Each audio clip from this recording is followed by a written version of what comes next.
اللهم صل على محمد وعلى آل محمد كما صليت على إبراهيم وعلى آل إبراهيم إنك حميد مجيد اللهم بارك على محمد وعلى آل محمد كما باركت على إبراهيم وعلى آل إبراهيم إنك حميد مجيد সকল প্রশংসার মালিককে,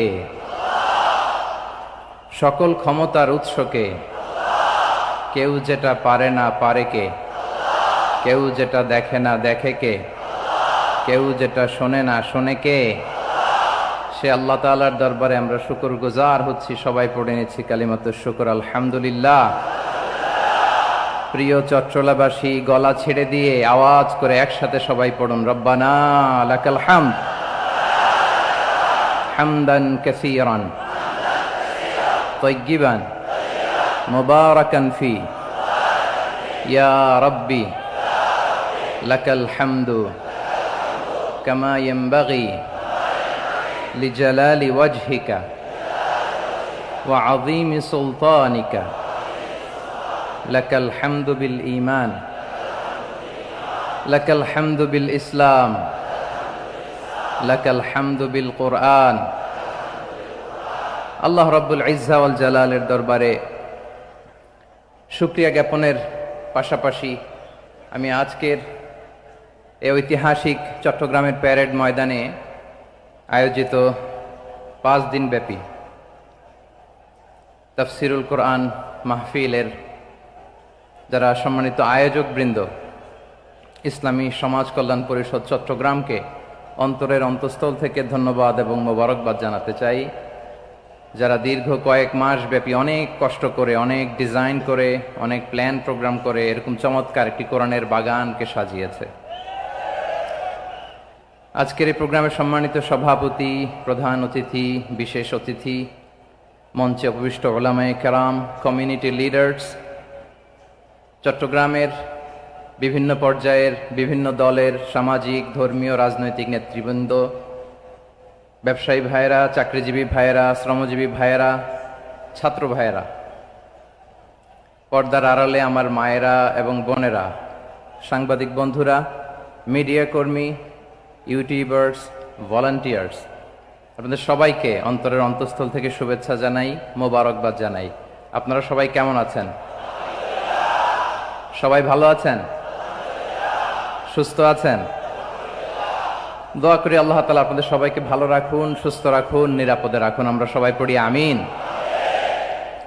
সম্মানিত সুধী, হযরতুল আল্লাম শহীদ মরহুম আল্লামা দেলওয়ার হোসেন সাঈদী রাহিমাহুল্লাহ, ওনার স্মৃতি বিজড়িত আজকের এই ঐতিহাসিক প্যারেড ময়দানের তাফসিরুল কোরআনের প্রোগ্রামে সব আছে। স্টেজ আছে, শ্রোতা আছে, প্যান্ডেল আছে, মিডিয়া কাভারেজ আছে, কিন্তু আমাদের কলিজার টুকরাটা আমাদের মাঝে নাই। আজকের এই প্রোগ্রামে আলোচক হয়ে এই চেয়ারে আমি না বসে ওই শ্রোতাদের কাতারে বসে যদি আমাদের আল্লামার নুরানি চেহারার দিকে তাকিয়ে ওয়াজ শুনতে পারতাম, আমাদের হৃদয়টা ঠান্ডা হয়ে যেত, আমাদের তৃষ্ণার্ত হৃদয় শান্ত হতো। সব আজকে আছে, কি যেন নাই, ঠিক কিনা বলেন? আল্লাহ তাআলা প্রতি 100 বছরে একজন মুজাদ্দিদ পাঠায়, প্রতি 100 বছরে একজন মুজাদ্দিদ, যিনি সমাজকে সংস্কার করেন। আল্লামা দেলওয়ার হোসেন সাঈদী রাহিমাহুল্লাহ ছিলেন তেমন একজন মুজাদ্দিদ। চিৎকার করে বলেন ঠিক কিনা? উনি শিরক বিদআতের আস্তানাকে তছনছ করে দিয়েছেন, তাওহীদের বাণীকে সমুন্নত করেছেন, গণমানুষের কাছে তাফসিরুল কোরআনকে জনপ্রিয় করেছেন। আজীবন আজীবন তিনি ইসলামকে বিজয়ী শক্তি হিসেবে দেখার স্বপ্ন দেখতেন। এত প্রাঞ্জল ভাষা, এত চমৎকার আধুনিক প্রেজেন্টেশন, গণমানুষের কাছে কোরআনের তাফসিরকে এভাবে জনপ্রিয় করে তোলার মতো ব্যক্তিত্ব আল্লামা সাঈদী ছাড়া দ্বিতীয় কেউ এই বাংলার ভূখণ্ডে নাই।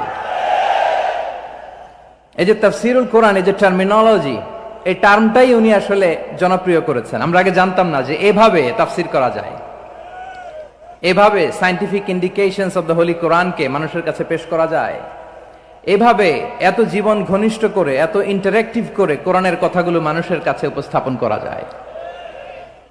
উনি অন্যায়ের বিরুদ্ধে সবসময় সোচ্চার ছিলেন, প্রতিবাদী কণ্ঠস্বর ছিলেন। ওনার আলোচনা শুনলে দেহের রক্ত টকবক করে ফুটতে থাকতো। আল্লাহু আকবার, আল্লাহু আকবার, আল্লাহু আকবার। He was a strong mouthpiece of Islamic revivalism. Islamic জাগরণের স্ট্রং মাউথপিস ছিলেন আল্লামা সাঈদী রাহিমাহুল্লাহ। অনেক দোয়া পেয়েছেন। আমরা পড়েছি, এমন জীবন তুমি করিবে গঠন, মরণে হাসিবে তুমি, কাঁদিবে ভুবন। গোটা বিশ্বকে তিনি কাঁদিয়েছেন। আল্লামা যখন ইন্তেকাল করলেন, আমি তখন মালয়েশিয়া থেকে যুক্তরাষ্ট্রে একটা কনফারেন্সে যোগ দিতে যাচ্ছি, কাতার এয়ারলাইন্সে। মালয়েশিয়া থেকে দোহাতে নামলাম। দোহায় যখন আমার ট্রানজিট, তখন শুনতে পেলাম যে আল্লামা বিদায় নিয়েছেন। সোশ্যাল মিডিয়ায় শুনে বিশ্বাস করতে পারলাম না। মুহূর্তের মধ্যেই মাসুদ সাইদি ভাইকে মেসেজ করলাম, উনি কোনো উত্তর দিতে পারলেন না। মাসুদ ভাইয়ের সাথে যখন কোলাকুলি করি, আমাদের শামীম ভাইয়ের সাথে যখন কোলাকুলি করি, মনে হচ্ছে আল্লামা সাইদির ঘ্রাণ পাই। শরীরটা লিটারালি কাঁপছিল, নিজেকে মানাতে পারছিলাম না, বিশ্বাস করতে পারছিলাম না যে আসলে আল্লামা বিদায় নিয়েছেন। ইন দ্য মিন টাইম আমার সেকেন্ড ফ্লাইট দোহা টু নিউ ইয়র্ক, 12 ঘন্টার ফ্লাইটে উঠলাম।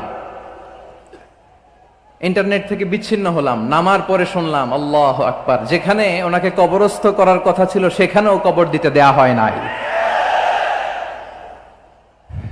ছবিগুলো দেখতে লাগলাম, হাসিমাখা মুখ, হাসিমাখা নিথর দেহটা, মরণে হাসিবে তুমি, কাঁদিবে ভুবন। From east to west, from north to south, the entire globe, গোটা বিশ্ব ওনার জন্য কেঁদেছে, গোটা বিশ্ব কেঁদেছে। কাবার গিলাফ ধরে ধরে মানুষ চিৎকার করেছে।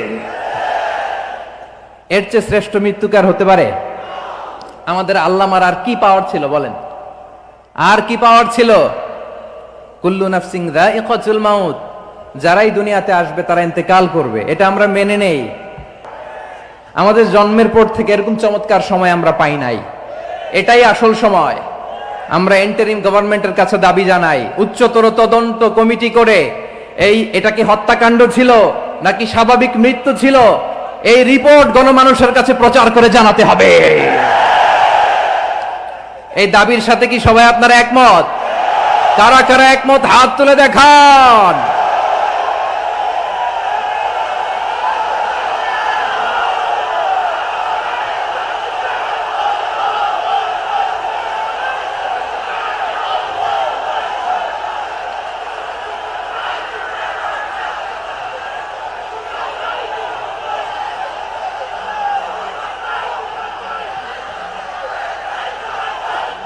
আমার প্রিয় ভাইয়েরা, প্রিয় চট্টলাবাসী, আল্লাহ তাআলা তার এই মুখলেস গোলামকে তার জান্নাতুল ফেরদাউসের মেহমান হিসেবে কবুল করুক, তার জীবনের সকল খেদমাগুলোকে কবুল করুক, জান্নাতুল ফেরদাউসের আলা মাকামে তাকে মেহমান হিসেবে কবুল করুক। আল্লামা শহীদ দেলোয়ার হোসেন সাঈদী রাহিমাহুল্লাহ, উনি ছাড়াও এই ঐতিহাসিক ময়দানে কথা বলেছেন আল্লামা লুৎফুর রহমান রাহিমাহুল্লাহ। চলে গিয়েছেন আমাদেরকে ছেড়ে। তিনি বলতেন, ইনশাআল্লাহ মিজান আবার আসবে। হুজুর, আমি তো আসলাম, আপনি তো আমাদেরকে ছেড়ে চলে গেলেন। আল্লাহু আকবার, আল্লাহু আকবার, আল্লাহু আকবার। গলায় কোনো সুর ছিল না, সুর দিয়ে কথা বলতেন না, কিন্তু এত চমৎকার শব্দের বুনন, এত চমৎকার প্রেজেন্টেশন, এত চমৎকার ভাবে ঐতিহাসিক বর্ণনাগুলো তিনি উপস্থাপন করতেন। মন্ত্রমুগ্ধ হয়ে আমরা আল্লামা লুৎফুর রহমানের কথা শুনেছি। আমরা হযরতুল আল্লাম লুৎফুর রহমান রাহিমাহুল্লাহর জন্য এই বিশাল ময়দান থেকে দোয়া করছি, আল্লাহ তাআলা তুমি তোমার এই খাদেমকে জান্নাতের মেহমান হিসেবে কবুল করে নাও। আরো অনেক আল্লামারা এখানে কথা বলেছেন, বিশেষ করে বাইতুল শরফের মরহুম পীর সাহেব হুজুর থেকে শুরু করে আরো যারা যারা তারকাতুল্য ওলামায়ে কেরাম এই চট্টগ্রামের ময়দানে কথা বলেছেন, আলো ছড়িয়েছেন। আমরা এই লক্ষ লক্ষ তাওহীদি জনতাকে নিয়ে তাদের জন্য দোয়া করছি, আল্লাহ তাআলা ওনাদের জীবনের সকল ভুল ত্রুটি ক্ষমা করে দিয়ে তাদেরকে জান্নাতুল ফেরদাউসের মেহমান বানিয়ে নিক। আমরা এই ঐতিহাসিক প্যারেড ময়দানের প্রোগ্রাম থেকে স্মরণ করতে চাই 24-এর ছাত্র নাগরিক অভ্যুত্থানে আমার যে সমস্ত ছাত্র নাগরিক ভাইয়েরা দেহের তাজা রক্ত বিলি দিয়ে নতুন বাংলাদেশ আমাদেরকে উপহার দিয়েছে। বিশেষ করে আপনাদের এই চট্টগ্রামের শহীদ ফাইসাল, শহীদ ওয়াসিম সহ সকল শহীদকে আল্লাহ তাআলা কবুল করুক, আমরা সবাই পড়ি আমিন। প্রিয় ভাইয়েরা, আমি নগণ্য একজন কোরআনের ছাত্র, এত বিশাল মঞ্চে এত বড় প্ল্যাটফর্মে কথা বলা আমার জন্য সাজে না। তারপরও আমাদের মুরব্বীরা আমাদের ডানে বায়ে বসে আছেন, ওনাদের আদেশ ক্রমে, ওনাদের অনুমতি ক্রমে কিছু কথা আজকের এই ঐতিহাসিক প্রোগ্রামে আপনাদের সামনে উপস্থাপন করার চেষ্টা করব। ওমা তৌফিক ইল্লা বিল্লাহ। প্রিয় ভাইয়েরা, 5 দিন ব্যাপী এই তাফসিরুল কোরআনের প্রোগ্রামে অনেক ওলামা হযরত কথা বলেছেন। যারা কোরআন সুন্নাহ থেকে আমাদেরকে কোরআনের কথাগুলো শোনালেন, আমরা যেন সেগুলো আমল করতে পারি, আল্লাহ আমাদেরকে তৌফিক দান করুক। শুরুতে আমাদের নিয়তটাকে খালেস করে নেওয়া দরকার। এই যে গ্যাদারিং, এই যে হিউজ শোডাউন, এগুলো যদি আমাদের নিজেদেরকে পরিবর্তন না করে তাহলে এতে কোনো লাভ নাই। জোরে বলেন ঠিক কিনা? এই প্রোগ্রাম যদি আমাদের জীবনকে পরিবর্তন করে, আমাদের চিন্তার ডিএনএ কে চেঞ্জ করে দেয়, তাহলেই চট্টগ্রামের প্যারেড ময়দান সার্থক। আসুন আমরা চিন্তাকে খালেস করে নেই। আমরা সবাই নিয়ত করি যে যতটুকু কথা আমরা কোরআনের আলোকে শুনবো, আমলের নিয়তে শুনবো ইনশাআল্লাহ। বলেন সবাই। আপনারা সবাই ঠিকঠাক আছেন তো? কখন আসছেন আপনারা? সবাই আসছেন কখন? সকালে, কেউ দুপুরে, 9টায়? আল্লাহ আল্লাহ আল্লাহ। দুপুরের খাবার খাওয়ার সুযোগ হয়েছিল? খান নাই? রোজা রাখছেন? আহা, আমি কি দিয়ে বিদায় দেব আমার এই ভাইগুলোরে? আল্লাহ তুমি আমার ভাইগুলোরে কবুল করো। ইসলামের পক্ষের এই গণজোয়ারকে আগামীর বাংলাদেশের ইসলামের জন্য তুমি কবুল করো। যেই ভালোবাসা ইসলামের জন্য হয়, যেই গণজোয়ার কোরআনের জন্য হয়, পৃথিবীর কোন শক্তি দিয়ে সেটাকে আটকানো যায় না। জোরে বলেন ঠিক কিনা? এজন্য গ্রাজুয়ালি, সিস্টেম্যাটিক্যালি, মেথোডোলজিক্যালি আমাদেরকে আগাতে হবে, শুধু আবেগ দিয়ে নয়। বিবেকেরও দরকার আছে না নাই? প্রিয় ভাইয়েরা, আসুন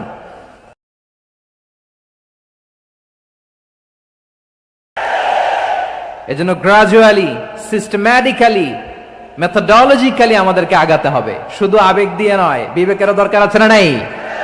প্রিয় ভাইয়েরা, আসুন আমাদের কথা অনেক আমরা উপস্থাপন করবার চেষ্টা করব ইনশাআল্লাহ।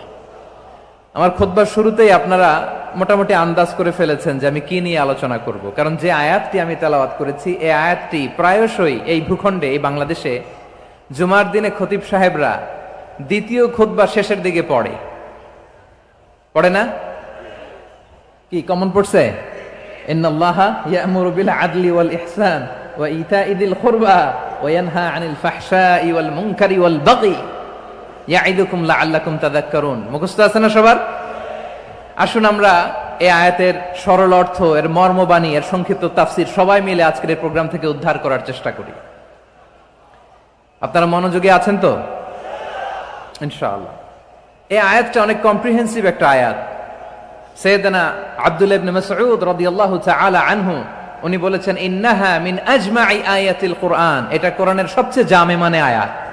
যদিও ছোট্ট আয়াত, অল্প কিছু কথামালা, কিন্তু তিনি বলতেন এটা কোরআনের সবচাইতে জামে মানে সবচেয়ে কম্প্রিহেন্সিভ একটা আয়াত, যেখানে কথা কম, শব্দ কম, কিন্তু এটার দোতনা, এটার আবেদন, এটার মিনিং অনেক বেশি। সুবহানাল্লাহ। এই আয়াতে আল্লাহ তাআলা বেসিক্যালি আমাদেরকে 3টা বিষয়ে আদেশ করেছেন আর 3টা বিষয়ে বারণ করেছেন, মানে নিষেধ করেছেন। আওয়াজ করে বলুন, আদেশ করেছেন কয়টা? প্রিয় চট্টলার ভাইয়েরা, আমার মতো এই যে 3 আঙ্গুল উঁচু করে বলেন, আদেশ করেছেন কয়টা? আবার নিষেধও কয়টা? মানবো তো আমরা ইনশাআল্লাহ? বলেন সবাই। 3 do's and 3 don'ts, do's and don'ts। 3টা আদেশ, 3টা নিষেধ। এই 3টা আদেশ আর 3টা নিষেধের ভেতরে আল্লাহ তাআলা গোটা ইসলামী শরিয়ার মূল নির্যাসকে ঢুকিয়ে দিয়েছেন। সুবহানাল্লাহ। এই ছোট্ট একটা আয়াতে গোটা ইসলামী শরিয়ার, the gist, the cream of the creams, গোটা ইসলামী শরিয়ার মূল নির্যাসকে আল্লাহ ঢুকিয়ে দিয়েছেন। 3টা আদেশ আর 3টা নিষেধ। আসুন আমরা সরাসরি কোরআন থেকে শুনি, সবাই পড়ুন। আউযু বিল্লাহি মিনাশ শাইতানির রাজীম। বিসমিল্লাহির রহমানির রহিম। ইন্নাল্লাহা ইয়া'মুরু বিল আদলি ওয়াল ইহসানি ওয়া ইতাই যিল কুরবা ওয়া ইয়ানহা আনিল ফাহশাই ওয়াল মুনকারি ওয়াল বাগি يعظكم لعلكم تذكرون।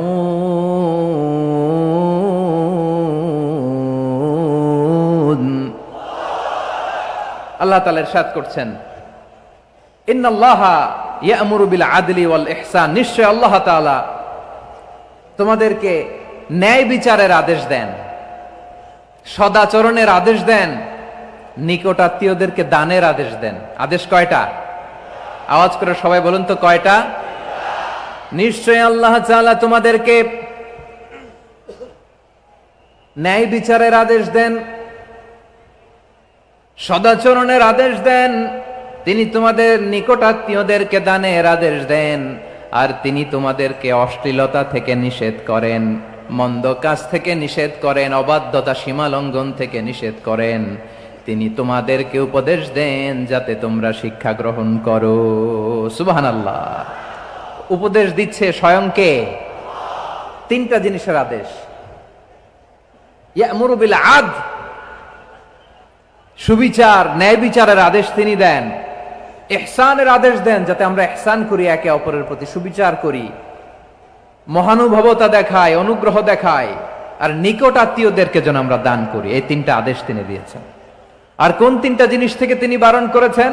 অশ্লীলতা, ফাহশা, মুনকার, মানে সব মন্দ আর অসৎ কাজ, এগুলো থেকে তিনি আমাদেরকে বারণ করেন। ওয়াল বাগি, অবাধ্যতা, সীমা লঙ্ঘন, এই তিনটা কাজ থেকে তিনি আমাদেরকে বারণ করেন। তিনি আমাদেরকে উপদেশ দেন, স্বয়ং আল্লাহ তাআলা আমাদেরকে উপদেশ দেন যাতে করে আমরা শিক্ষা গ্রহণ করি। সুবহানাল্লাহ পড়ে। তাহলে আসুন আমরা ধরে ধরে একটা একটা করে সামনের দিকে আগাই। আল্লাহ তাআলা প্রথমে আমাদেরকে আদেশ দিয়েছেন আদালের। ইন্নাল্লাহা ইয়া'মুরু বিল আদল। আওয়াজ করে বলুন আল আদাল। সবাই পড়ুন আল আদাল।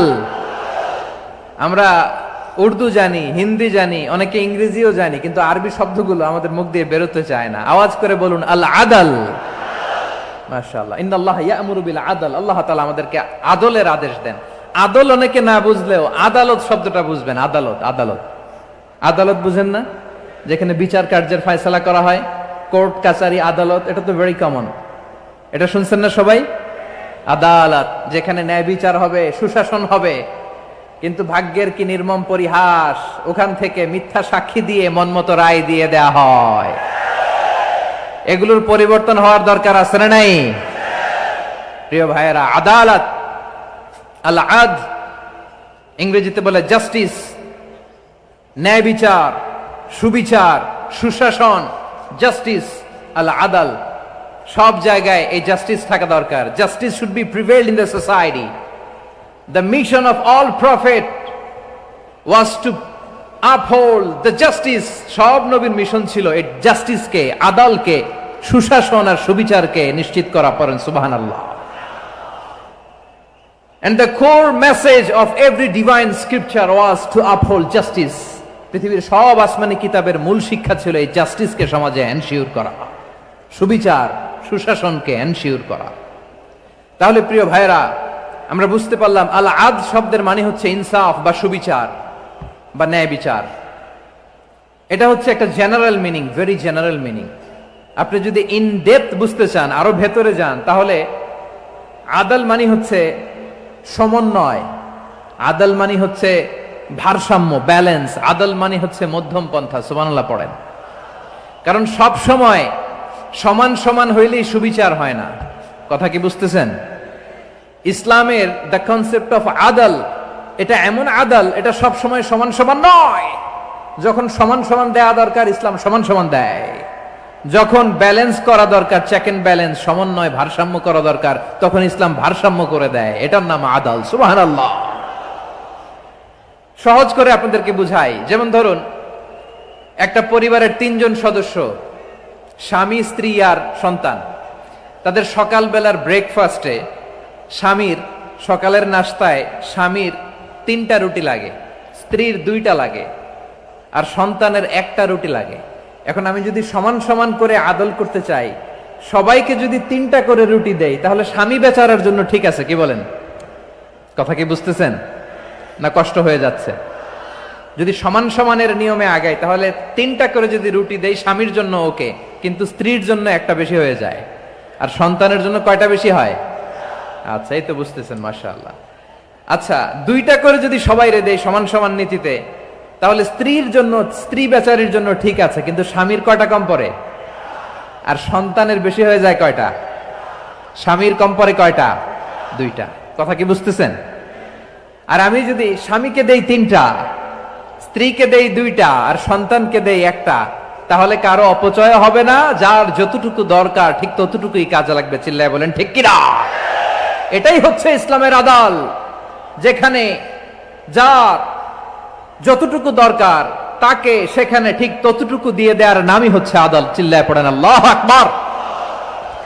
রব্বুল আলামিন বলেন, ইউসিকুমুল্লাহু ফি আওলাদিকুম লিযযাকারি মিসলু হাযযিল উনসায়াইন। আল্লাহ তোমাদেরকে ওসিয়ত করেন, তোমাদেরকে আদেশ দেন, উত্তরাধিকার সম্পদ যখন বন্টন হবে, ছেলেরা যতটুকু পাবে, মেয়ে পাবে তার অর্ধেক। সুবহানাল্লাহ বলেন।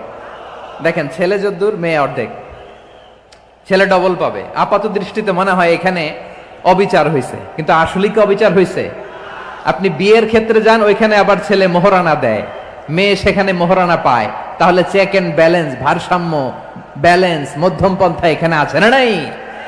এটাই হচ্ছে ইসলামের আদল। আল্লাহ তাআলা এই আদলের আদেশ দিয়েছেন, সুবিচার, ন্যায় বিচার, সুশাসন এবং ভারসাম্যের আদেশ দিয়েছেন। প্রিয় ভাইয়েরা, একটি শান্তিময় সমাজ, একটা সমৃদ্ধ সমাজ, একটা মানবিক সমাজ যদি আমরা পেতে চাই, এই আয়াতের মধ্যে যতগুলো পয়েন্ট আছে সবগুলোর বাস্তবায়ন লাগবে।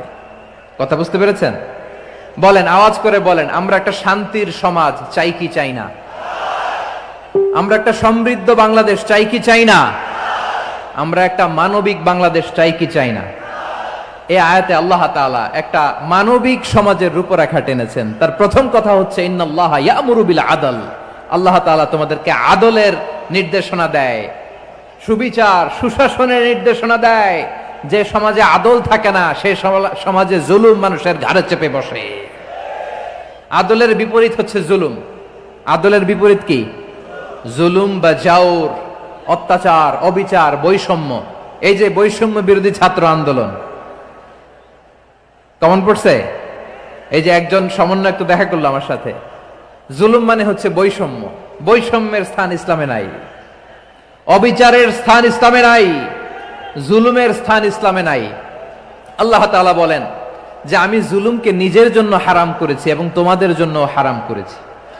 বিশ্বনবী ফরমান, আল্লাহ তাআলা বলেন হাদিসে কুদসিতে, ইয়া ইবাদি ইন্নী হারামতুয যুলমা আলা নাফসি ওয়া জাআলতুহু বাইনাকুম মুহাররামান ফালা তাযালামু। আমার গোলামেরা শোনো, নিশ্চয় আমি আল্লাহ তাআলা জুলুমকে আমি আমার উপরে হারাম করেছি, অনুরূপভাবে জুলুম করাকে তোমাদের উপরেও হারাম করেছি। ফলে ফালা তাযালামু, তোমরা একে অপরের সাথে জুলুম করো না।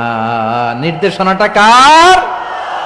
খবরদার, জুলুমের সাথে আমাদের কোনো সম্পর্ক নাই। আল্লাহ তাআলা আদলের আদেশ দিয়েছেন, আদালতের আদেশ দিয়েছেন, সুশাসনের, ন্যায় বিচারের আদেশ দিয়েছেন। ইন্নাল্লাহা ইয়ামুরু বিল আদল। আমাদেরকে আদল প্রতিষ্ঠা করতে হবে। জুলুমের সাথে ইসলামের কোনো সম্পর্ক নাই। আল্লাহ তাআলা জালিমদের জন্য কঠিন শাস্তি প্রস্তুত করে রেখেছেন। যারা এই আদলকে ভুলুণ্ঠিত করে জুলুমের রাস্তায় হাঁটতে চায়, তাদের প্রাপ্য কিয়ামতের ময়দানে বুঝিয়ে দিবে কে? আল্লাহ তাআলা তাদের প্রাপ্যকে বুঝিয়ে দিবেন। এজন্য বিশ্বনবী বলে, খবরদার, তোমরা ইনসাফ করবে, আদল করবে, জুলুম করবে না। আর যুলমু যুলুমাতুন ইয়াউমাল কিয়ামা, জুলুম কিয়ামতের দিন অন্ধকার হয়ে জালিমের ঘাড়ে চেপে বসবে। আবার বিশ্বনবী বলতেন, ইত্তাকি দাওয়াতাল মাজলুম, খবরদার, তোমরা মজলুমের কান্নাকে ভয় করো। ফাইন্নাহু লাইসা বাইনাহু ওয়া বাইনাল্লাহি হিজাব, কেননা মজলুমের কান্নার মাঝে আর আল্লাহর আরশের মাঝে কোনো পর্দা থাকে না। বিশ্বাস হয়? এই কথা বিশ্বাস হয়? এর জলজন্ত প্রমাণ তো আমরা নিজেরাই দেখলাম। হ্যাঁ, মজলুমের কান্না ফুলে ফেপে মহিরুহ হয়ে পাহাড়ের মতো হয়ে বিস্ফোরিত হয়ে জালিমের মসনদকে ছারখার করে দিয়েছে। এর প্রমাণ তো আমরা নিজেরাই তো দেখলাম। জালিমের পরিণতি কি হয় আমরা জীবদ্দশাই তো দেখলাম। এমনও কোনো জুলুম নাই যে হয় নাই, ঠিক কিনা বলেন? আহারে জুলুম, আহারে জুলুম। রিসেন্টলি আয়না ঘরের কিছু ছবি প্রকাশিত হয়েছে সোশ্যাল মিডিয়ায়, দেখেছেন আপনারা? হ্যাঁ, ছোট্ট একটা জায়গা, স্বাধীন মানুষকে প্রাণীর মতো পাখির মতো খাঁচায় বন্দি করে রেখেছে। কখন দিন কখন রাত কিচ্ছু জানে না, কখন দিন কখন রাত কিছু জানে না। বছরের পর বছর কেটে গিয়েছে। এক্সট্রা জুডিশিয়াল কিলিং এর কোনো হিসাব নাই, বিচার বহির্ভূত হত্যা, এনফোর্স ডিসঅ্যাপিয়ারেন্স, গুম, যেটা সবচাইতে বড় মানবতা বিরোধী অপরাধ। কত মানুষ যে গুম হয়েছে তার কোনো ইয়ত্তা নাই। যেই ফ্যামিলির সদস্য গুম হয়েছে তারা কি ওই লোকটার জন্য মাগফিরাতের দোয়া করবে নাকি সুস্বাস্থ্যের দোয়া করবে তারা নিজেরাও জানতো না। তারুণ্যের, তাদের যৌবনের 15 বছর 16 বছর 17 বছর নাই। 6 মাস বয়সের ছোট বাচ্চাকে রেখে জেলে গেছে। 6 মাসের মেয়ে বেরোয় দেখে মেয়ের বয়স 17 বছর। মেয়ে বাবারে চিনে না, বাবা মেয়েরে চিনে না। মেয়েকে এখন বিয়ে দিয়ে আরেক ছেলের হাতে তুলে দিবে। মেয়ের শৈশব বাবা দেখে নাই, মেয়ের কৈশোর বাবা দেখে নাই, মেয়ের তারুণ্য দেখে নাই। আরেক যুবককে দেখলাম 14 বছরের 14 দিনের সংসার, 2 সপ্তাহের সংসার শেষে জেলে গেছে। কত যুবকের যে স্ত্রী চলে গিয়েছে ফ্যামিলি ছেড়ে, কারণ জানে না তো কবে আসবে কি হবে, কেউ জানতো না। দাম্পত্য জীবনের মাত্র 14 দিনের স্মৃতি, এই স্মৃতিকে আঁকড়ে ধরে এক বোন 16টা বছর 17টা বছর কাটিয়ে দিয়েছে। আমি নিউজটা দেখে ভাবলাম আমার এই বোনের প্রতিটি দিন কিভাবে কেটেছে, প্রতিটি রাত কিভাবে কেটেছে, প্রতিটি ক্ষণ কিভাবে কেটেছে। বিশ্বনবী বলেছেন, ইত্তাকি দাওয়াতাল মাজলুম ফাইন্না লাইসা বাইনাহু ওয়া বাইনাল্লাহি হিজাব। মাজলুমের কান্নাকে ভয় করো, কারণ মাজলুমের কান্না আর আল্লাহর মাঝে কোনো পর্দা থাকে না। আমরা আর এরকম কোন জুলুম বাংলাদেশে দেখতে চাই না। জোরে বলেন ঠিক কিনা? আর কেউ নতুন করে জালিম হোক আপনারা চান? আবার নতুন করে কেউ ফ্যাসিস্ট হোক আপনারা চান? এক দল আরেক দলকে নিশ্চিহ্ন করার রাজনীতিতে মেতে উঠুক এটা আপনারা চান? আমরা বাংলাদেশকে আদল দিয়ে সাজাতে চাই। আমরা এই 56,000 বর্গ মাইলের প্রতিটা ইঞ্চি মাটিকে কোরআনের আইন দিয়ে সাজাতে চাই। রাজি আছেন আপনারা? কারা কারা রাজি দেখান হাত তুলে আল্লাহকে।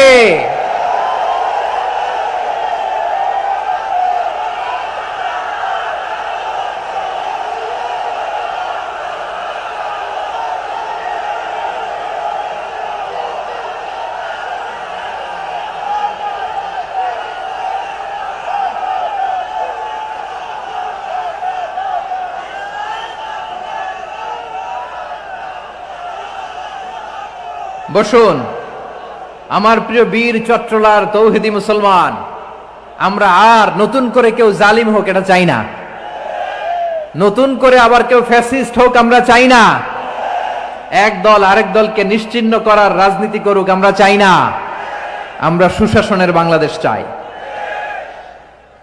আমরা মানবিক বাংলাদেশ চাই। আমরা একটা সমৃদ্ধ বাংলাদেশ চাই। আমরা বিশ্বের বুকে সম্মান নিয়ে মাথা উঁচু করে দাঁড়াতে চাই, ঠিক কিনা বলেন?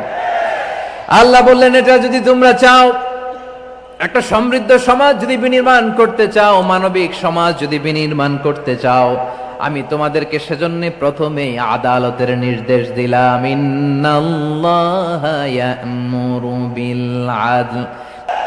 এক দল আরেক দলকে নিশ্চিহ্ন করার রাজনীতি করুক আমরা চাই না। আমরা সুশাসনের বাংলাদেশ চাই। আমরা মানবিক বাংলাদেশ চাই। আমরা একটা সমৃদ্ধ বাংলাদেশ চাই। আমরা বিশ্বের বুকে সম্মান নিয়ে মাথা উঁচু করে দাঁড়াতে চাই, ঠিক কিনা বলেন? আল্লাহ বললেন, এটা যদি তোমরা চাও, একটা সমৃদ্ধ সমাজ যদি বিনির্মাণ করতে চাও, মানবিক সমাজ যদি বিনির্মাণ করতে চাও, আমি তোমাদেরকে সেজন্য প্রথমেই আদালতের নির্দেশ দিলাম। ইন্নাল্লাহা ইয়া'মুরু বিল আদল, নিশ্চয় আল্লাহ তাআলা তোমাদেরকে ন্যায় বিচার সুশাসন এটার আদেশ দেন। সুবহানাল্লাহ। আদাল, ন্যায় বিচারের আদেশ আল্লাহ তাআলা কোরআনের বিভিন্ন আয়াতে দিয়েছেন। আল্লাহ তাআলা বলছেন, ইন্নাল্লাহা يأمركم أن تؤدوا الأمانات إلى أهلها وإذا حكمتم بين الناس أن تحكموا بالعدل إن الله نعم ما يعظكم به إن الله كان سميعا بصيرا। আল্লাহ তাআলা বললেন, আল্লাহ আদেশ দিচ্ছেন, যে ব্যক্তি আমানতের হকদার তার হাতে তোমরা আমানত পৌঁছে দাও, আর যখন তোমরা বিচার কার্য করবে, বিচার ফয়সালা করবে, আদালতের সাথে করো। সুবহানাল্লাহ বলেন। ওয়া ইযা হাকামতুম বাইনান নাসি আন তাহকুমু বিল আদল, আদালতের সাথে করবা। আল্লাহ তাআলা বলেন, যারা জাজ হবে, বিচারক হবে, তাদের যদি বাদী বিবাদীর কারো সাথে শত্রুতা থাকে, কারো সাথে যদি কোনো ধরনের রেষারেষি থাকে, আল্লাহ বলেন বিচার কার্য করতে যে ওই শত্রুতা রেষারেষির কারণে আদালতের বাইরে যে অবিচার করে বিচার করো না। ওয়ালা ইয়াজরিমান্নাকুম শানাআনু কওমিন আলা আল্লা তা'দিলু ই'দিলু হুয়া আকরাবু লিত্তাকওয়া ওয়াত্তাকুল্লাহা ইন্নাল্লাহা খাবীরুম বিমা তা'মালুন। খবরদার, কোন জাতির প্রতি, কোন গোষ্ঠীর প্রতি, কোন গোত্রের প্রতি আক্রোশ যেন তোমাদেরকে ন্যায় বিচার থেকে দূরে সরিয়ে না দেয়, বরং আমি আল্লাহর আদেশ হলো ই'দিলু, তোমরা আদল করো, ন্যায় বিচার করো, সুবিচার করো, সুশাসন প্রতিষ্ঠা করো। হুয়া আকরাবু লিত্তাকওয়া, এটাই তাকওয়ার সবচেয়ে কাছাকাছি। সুবহানাল্লাহ বলেন। কোরআনের বিভিন্ন আয়াতে আল্লাহ তাআলা স্পেসিফিকলি ধরে ধরে বিচার করার সময় আমরা যেন আদাল করি সেটা বলেছেন। কোরআনের কোন কোন জায়গায় আল্লাহ তাআলা এই আল আদল শব্দটা ব্যবহার করেছেন। আবার একই জিনিস ইনসাফ, সুবিচার, সুশাসন, ন্যায় বিচার, ন্যায় পরায়ণতা বুঝাতে আল্লাহ তাআলা কখনো কখনো আল কিসত শব্দটা ব্যবহার করেছেন। আওয়াজ করে সবাই বলুন আল কিসত। প্রিয় ভাইরা, সবাই আওয়াজ করে আমার সাথে সাথে বলুন আল কিসত। আল্লাহ তাআলা বলেন, ওয়া ইন হাকামতা ফাহকুম বাইনাহুম বিল কিসতি ইন্নাল্লাহা ইউহিব্বুল মুকসিতিন। যখন তুমি বিচার করবে, বিশ্বনবীকে উদ্দেশ্য করে অ্যাড্রেস করে বললেন, নবী হে, ইহুদিরা কোনো বিষয়ে মীমাংসার জন্য যদি আপনার দরবারে আসে, যদি বিচার করতে হয়, খবরদার অবিচার করবেন না। ফয়সালা যেটা করবেন কিসতের সাথে করবেন, ন্যায় পরায়ণতার সাথে করবেন, কারণ ইন্নাল্লাহা ইউহিব্বুল মুকসিতিন, নিশ্চয় আল্লাহ রাব্বুল ইজ্জাত ন্যায় পরায়ণশীলদেরকে বড্ড ভালোবাসেন। সুবহানাল্লাহ বলেন। ন্যায় পরায়ণ লোকদেরকে আল্লাহ তাআলা বড্ড ভালোবাসেন। অন্য আয়াতে আল্লাহ তাআলা বলছেন, وَنَضَعُ الْمَوَازِينَ الْقِسْطَ لِيَوْمِ الْقِيَامَةِ فَلَا تُظْلَمُ نَفْسٌ شَيْئًا। আমি কিয়ামতের দিন ন্যায় পরায়ণতার মানদণ্ড স্থাপন করব, যেটাকে আমরা মিজানের পাল্লা বলি।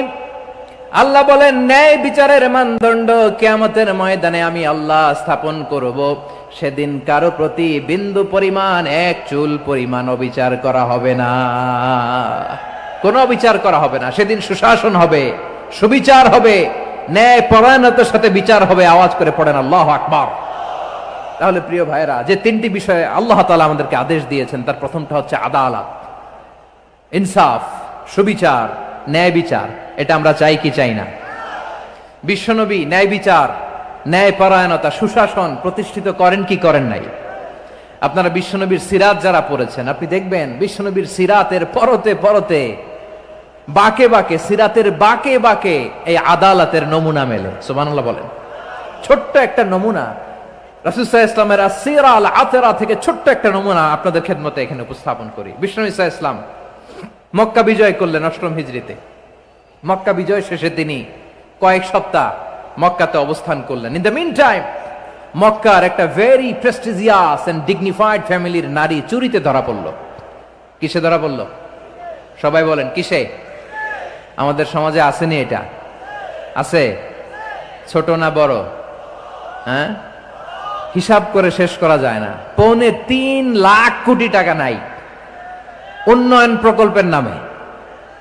উন্নয়ন প্রকল্পের নামে ৩.৫ লাখ কোটি টাকা নাই। ৩.৫ লাখ কোটি টাকা লিখতে পারবেন আপনি? এক টানে লিখতে পারবেন? বুঝতেছেন কত বড় সংখ্যা? হ্যাঁ, বনু মাখজুমিয়া গোত্রের এক নারী মক্কায় চুরিতে ধরা পড়ল। বলেন তো চুরি করলে বিধান কি? কি কাটতে হবে? চুরির বিধান হলো হাত কেটে দাও। তাও সেটা গোপনে নয়, প্রকাশ্যে জনসম্মুখে হাত কেটে দাও। বনু মাখজুমিয়া গোত্রের নারী যখন চুরিতে ধরা পড়লো, সাহাবারা চিন্তায় পড়ে গেলেন। সবেমাত্র মক্কার লোকেরা কালিমা পড়ে মুসলমান হয়েছে, ইসলামের আইন কানুন তেমন জানে না, ইসলামী শরিয়ার সাথে বেশি পরিচিত নয়। এখন যদি বিশ্বনবী চুরির যেই বিধান এটা যদি কায়েম করে হাত যদি কেটে দেয়, না জানি মক্কার লোকেরা আবার বিগড়ে যায়, না জানি মক্কার লোকেরা আবার মুরতাদ হয়ে যায়, না জানি মক্কার লোকেরা ইসলাম থেকে দূরে সরে যায়। চলো চলো, সাহাবীরা মিলে পরামর্শ করলেন, চলো বিশ্বনবীর কাছে যে বলি, ও নবী, শুধু কেবলমাত্র একমাত্র এই নারীর জন্য চুরির হাত কাটার বিধানটা আপনি একটু থামিয়ে দেন। চুরির হাত কাটার যে বিধান এইখানে একটু রহিত করে দেন, বাকিগুলা কইরেন মদিনাতে যে চলবে, কিন্তু মক্কায় এবারের জন্য মাফ করে দেন। কিন্তু কে বলবে? এই যে পরামর্শ, সাজেশন, এটা কে দিবে বিশ্বনবীর কাছে? সাহাবারা চিন্তায় পড়ে গেলেন। আল্লাহর নবীর সামনে দাঁড়িয়ে আল্লাহর দেয়া হুদুদ, আল্লাহর দেয়া বিধান থামিয়ে দেওয়া, মাফ করে দেওয়া, এই কথা বিশ্বনবীর সামনে বলার সাহস তো কেউ রাখে না।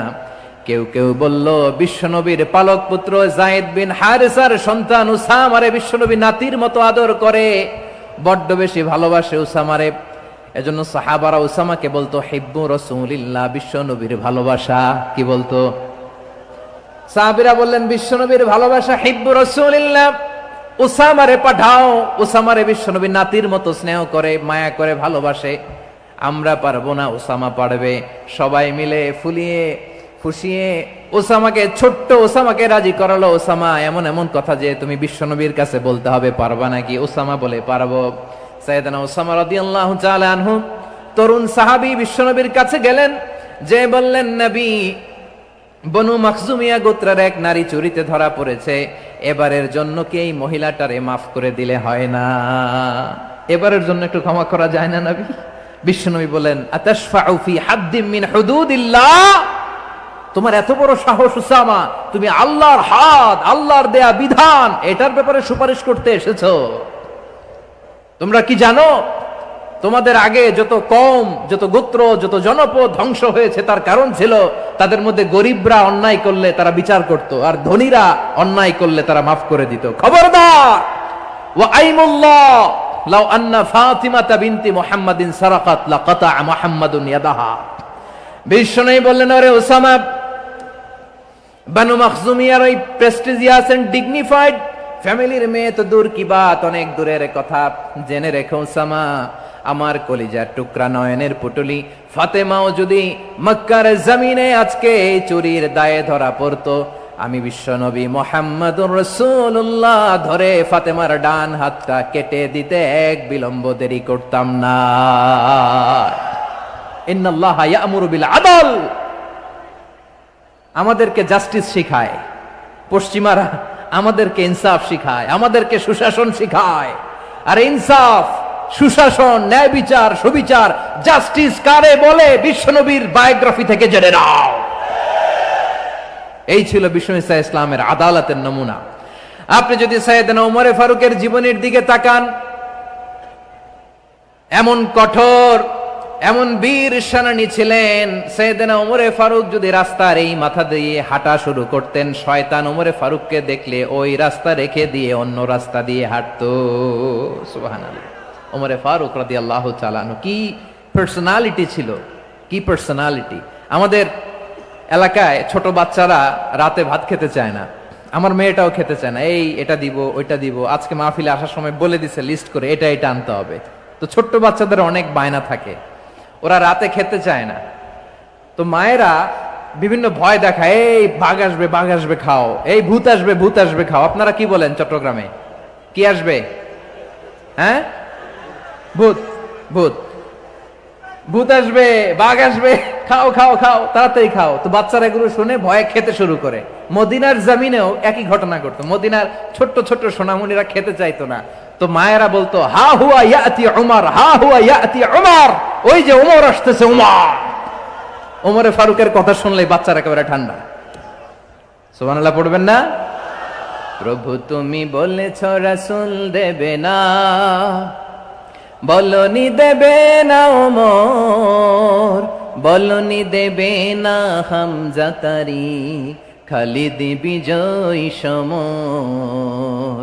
প্রভু তুমি বলেছ রাসূল দেবে না, বলনি দেবে না ওমর, বলনি দেবে না হামজা তারিক, খালিদ বিজয় সমর। প্রভু তুমি বলেছ রাসূল দেবে না। আল্লাহু আকবার। ওমরে ফারুক রাদিয়াল্লাহু তাআলা আনহু, ওনার কথা শুনলে গায়ের মধ্যে গুজবাম হয়, গায়ের পশমগুলো দাঁড়িয়ে যায়। সুবহানাল্লাহ বলেন। কি পার্সোনালিটি ছিল, কি ব্যক্তিত্ব ছিল। মুনাফিকরা ওমরে ফারুককে জমের মতো ভয় পেতেন।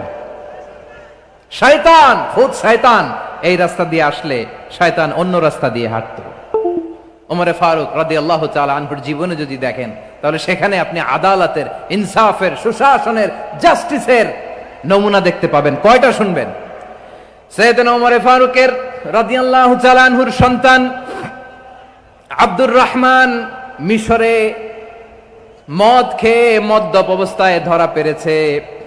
মদ খাওয়ার কারণে, মদ যদি কেউ পান করে আর যদি প্রমাণিত হয়, তার বিচার হলো 80 বেত। আওয়াজ করে বলেন কয় বেত? বাংলাদেশেও তো এই আইন আছে নাকি? বাংলাদেশে আছে? হ্যাঁ, মদ খাইলে 80 বেত, এই আইন বাংলাদেশে চালু হোক। আমরা চাই কি চাই না? চাই সবাই। এজন্যই তো ইসলাম ভাল লাগে না। ইসলামকে ভাল লাগে না। ইসলামকে আউট করে রাখতে পারলেই তো এরকম বড় বড় বোতল খাওয়া যায়। একেবারে সহজ, পানির মতো সহজ, হিসাব একেবারে সহজ। ওমরে ফারুক রাদিয়াল্লাহু তাআলা আনহুর ছেলে ভুল করে মদ পান করে ফেলেছিলেন। আব্দুর রহমান, ঘটনা ঘটেছে মিশরে। মিশরের গভর্নর তখন আমর ইবনে আস রাদিয়াল্লাহু তাআলা আনহু। আব্দুর রহমানের ভাই যে গভর্নরকে বলল, গভর্নর যদি একটু দয়া করেন, খলিফার ছেলে আমার ভাই আব্দুর রহমান মদ্যপ অবস্থায় ধরা পড়েছে, জনসম্মুখে যদি আপনি বেত্রাঘাত করেন আমাদের প্রেস্টিজ থাকে না, যদি 80 বেত আপনি মারেন আমার কোনো কথা নাই, কিন্তু ঘরের ভেতরে মারেন। আব্দুর রহমানের ভাইয়ের সুপারিশ শুনে সাইয়েদনা আমর ইবনে আস রাদিয়াল্লাহু তাআলা আনহু রাজি হয়ে গেলেন। ঘরের ভেতরে লোকচক্ষুর আড়ালে 80 বেত তিনি মানলেন। কিন্তু ঘটনাক্রমে এই কথা লুকিয়ে লুকিয়ে ঘরের ভেতরে 80 বেত মারার কথা সাইয়েদনা ওমর ফারুক মদিনা থেকে জানতে পারলেন। মদিনা থেকে তিনি ফরমান জারি করলেন, এই বিচার যেমনটি আমর ইবনে আস আদায় করেছে, এটা প্রকৃতপক্ষে আদায় হয় নাই। আসো সবাই মদিনায় আসো, আমর ইবনে আস মদিনায় আসো, আব্দুর রহমানও আসো, সবাই আসো, জনসম্মুখে এই বিচার কার্যকর করতে হবে। সাইয়েদনা ওমর ফারুক মসজিদে নববীর পিলারের মধ্যে নিজের ছেলেকে বাঁধলেন, আবার জনসম্মুখে 80টা বেত তার গায়ের মধ্যে মারলেন। মাজমুয়ে ফাতাওয়া ইবনে তাইমিয়া রাহিমাহুল্লাহ উনি এটা নকল করেছেন। এটা সবচেয়ে বিশুদ্ধ মত। আরো অনেক মত আছে, মারা গেছে কবরের উপর, ওগুলো বাদই দিলাম। কেমন খলিফা ছিলেন, কেমন খলিফা! পশ্চিমারা তোমরা জাস্টিস আমাদেরকে শেখাও, ইনসাফ কারে বলে, সুশাসন আমাদেরকে তোমরা শিখাও। ওমরে ফারুক রাদিয়াল্লাহু তাআলা আনহু ওই বিচারকে তিনি ধর্তব্য মনে করেন নাই, মদিনাতে এনে আবার জনসম্মুখে আবার আশীর্বাদ মেরেছেন।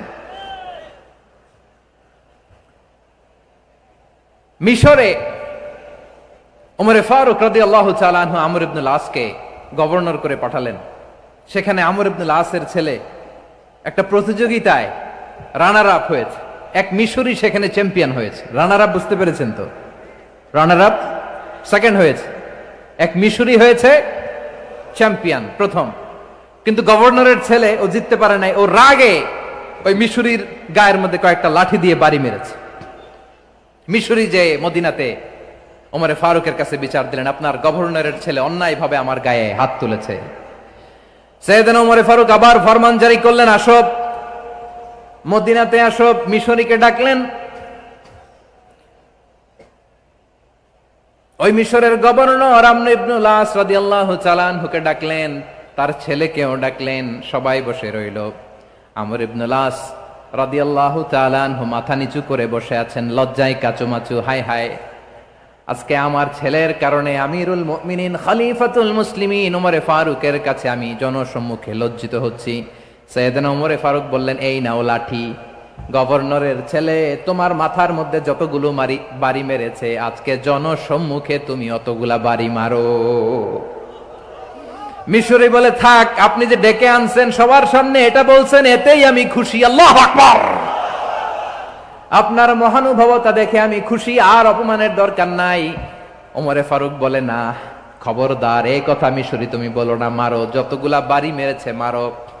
বাধ্য হয়ে মিশরি আমর ইবনুল আসের সামনে ওনার কলিজার টুকরা সন্তানের মাথার মধ্যে বাড়ি মারতে আরম্ভ করলেন। ঠিক যতগুলা বাড়ি গভর্নরের ছেলে আমর ইবনুল আসের ছেলে মিশরির গায়ে মেরেছিল, মাথায় মেরেছিল, মিশরি গুনে গুনে ততটা মারলেন। এই দৃশ্য দেখে ওমরে ফারুক রেগে মেগে আগুন, রাগের চোটে রাগ সামলাতে না পেরে, আর নিজেকে সামলাতে না পেরে মিশরিরে বললেন, ছেলেরে মারা শেষ হয়ে গেলে এবার বাবার টাক মাথার মধ্যে কয়েকটা বাড়ি মার। রাগের চোটে, আউট অফ অ্যাঙ্গার, রাগের চোটে, যে আমার পাঠানো গভর্নর আমর ইবনুল আস তার ছেলেকে কেন আদব তারবিয়া কেন শিক্ষা দিতে পারে না। ছেলেরে মারা হইলে এবার আমর ইবনুল আসের মাথার মধ্যে দুইটা মারো। এটা রাগে বলেছেন, এটা শাস্তি হিসেবে না। সুবহানাল্লাহ পড়ে। তোমরা আমাদেরকে সুশাসন শিখাও, আমাদেরকে সুশাসন শিখাও। বিশ্বনবী বলেন, আদল এটা যেন তেন বিষয় না, এটা দিয়েই মানবিক সমাজ গড়তে হবে। আল্লাহ তাআলা কিয়ামতের কঠিন ময়দানে, যেদিন স্বামী স্ত্রীকে চিনবে না, স্ত্রী স্বামীকে দেখে পালিয়ে যাবে, বন্ধু বন্ধুরে চিনবে না, পীর সাহেব মুরিদরে চিনবে না, মুরিদ পীর সাহেবরে চিনবে না, দলের কর্মী তার নেতারে চিনবে না, নেতা তার কর্মীরে চিনবে না, বন্ধু বন্ধুরে দেখে পালাবে। এই কঠিন মুহূর্তে সূর্যটা মাথার কাছে চলে আসবে, জমিনটা তামার জমিন হবে। আজকের জমিনের মতো নয়। মানুষ ঘর্মাক্ত, ক্লান্ত, শ্রান্ত মাথার মগজগুলো কানের ছিদ্র আর নাকের ছিদ্র দিয়ে বেয়ে বেয়ে পড়বে। বিশ্বনবী ফরমান, কিয়ামতের ওই কঠিন ময়দানে 7 শ্রেণীর ব্যক্তিকে রব্বুল আলামিন তার আরশের নিচে ছায়া দিবেন। তার মধ্যে প্রথম শ্রেণীর ব্যক্তি হলো ইমামুন আদিল। ইমামুন আদিল, ন্যায়পরায়ণ শাসক, যে ইনসাফের সাথে বিচার করে, যে জাস্টিস সমাজে সার্ভ করে, যে সুশাসন নিশ্চিত করে, ওই ইমামুন আদিল। আদিল শব্দটা বুঝছেন না? ইন্নাল্লাহা ইয়া'মুরু বিল আদল, পাইছেন? আদিল। 7 শ্রেণীর ব্যক্তিকে আল্লাহ তাআলা সুশীতল আরশের নিচে ছায়া দিবেন, যেদিন তার দেয়া ছায়া ছাড়া কোনো ছায়া থাকবে না। এর প্রথম হচ্ছে ইমামুন আদিল, ন্যায়পরায়ণ শাসক। চিল্লায় বলেন সুবহানাল্লাহ। আবার বিশ্বনবী বললেন, ইন্নাল মুকসিতিনা ইনদাল্লাহি আলা মানাবিরা মিন নূর আন ইয়ামিনির রহমান। কিয়ামতের দিন যারা ন্যায়পরায়ণ হিসেবে আল্লাহর সামনে দাঁড়াবে, কিয়ামতের দিন রব্বুল আলামিন তার আরশের ডান দিকে ওই ন্যায়পরায়ণ লোকদের জন্য আরশের ডান দিকে একটা নূরের মিম্বারে তাদেরকে বসার সুযোগ করে দিবে। আল্লাহর আরশের ডান দিকে ন্যায়পরায়ণ লোকদের জন্য আল্লাহ তাআলা নূরের মিম্বার বানাবে। 4টেখানে কথা মনে করেছেন? আল আদাল, জাস্টিস।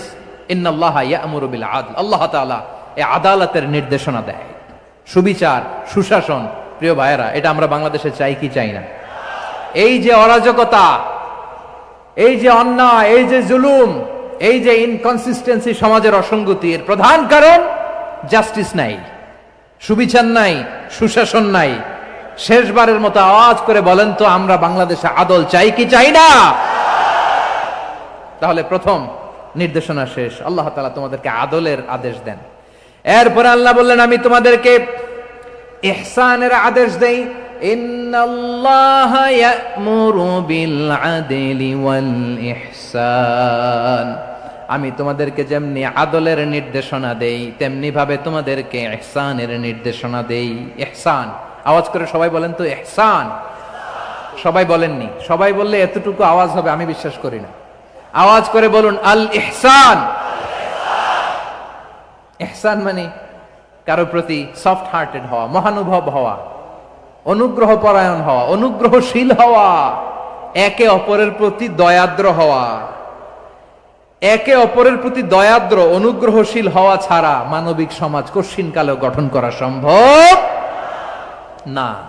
প্রিয় ভাইয়েরা, সুন্দর আচরণ দিয়ে, ইহসান দিয়ে যা জয় করা যায়, নরম আচরণ দিয়ে যেটা অর্জন করা যায়, কঠোরতা দিয়ে সেটা পারা যায় না।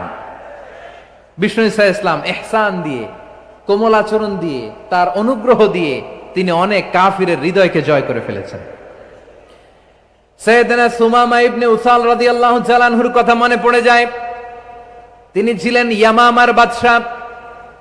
মদিনাতে বিশ্বনবীকে হত্যা করার নিয়তে এসেছিলেন। গোপনে গোপনে বিশ্বনবীকে হত্যা করে আবার ইয়ামামাতে তিনি ফিরে যাবেন।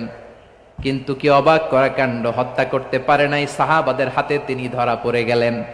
সাইয়েদনা সুমামা ইবনে উসাল রাদিয়াল্লাহু তাআলা আনহু হত্যার নিয়তে আসলেন, কিন্তু হত্যা করতে পারলেন না। সাহাবারা ওনাকে ধরে ফেললেন, ধরে মসজিদে নববীর পিলারের মধ্যে বেঁধে রাখলেন। সুমামা ইবনে উসাল, সিরাত থেকে শুনেন, সিরাত থেকে শোনাচ্ছি। রাদিয়াল্লাহু তাআলা আনহু ইয়ামামার অধিপতি ছিলেন। ইয়ামামা বিশ্বনবীকে হত্যার জন্য আসছেন, ধরা পড়ে গেছেন, এখন মসজিদে নববীতে বেঁধে রাখছে, তার মানে বন্দী। এখন স্ট্যাটাস কি? বন্দী, ক্যাপটিভ। বিষ্ণু ঈসা ইসলাম সাহাবাদেরকে বললেন, তার খোঁজ খবর নিও, সুমামা ইবনে উসালের খোঁজ খবর নিও।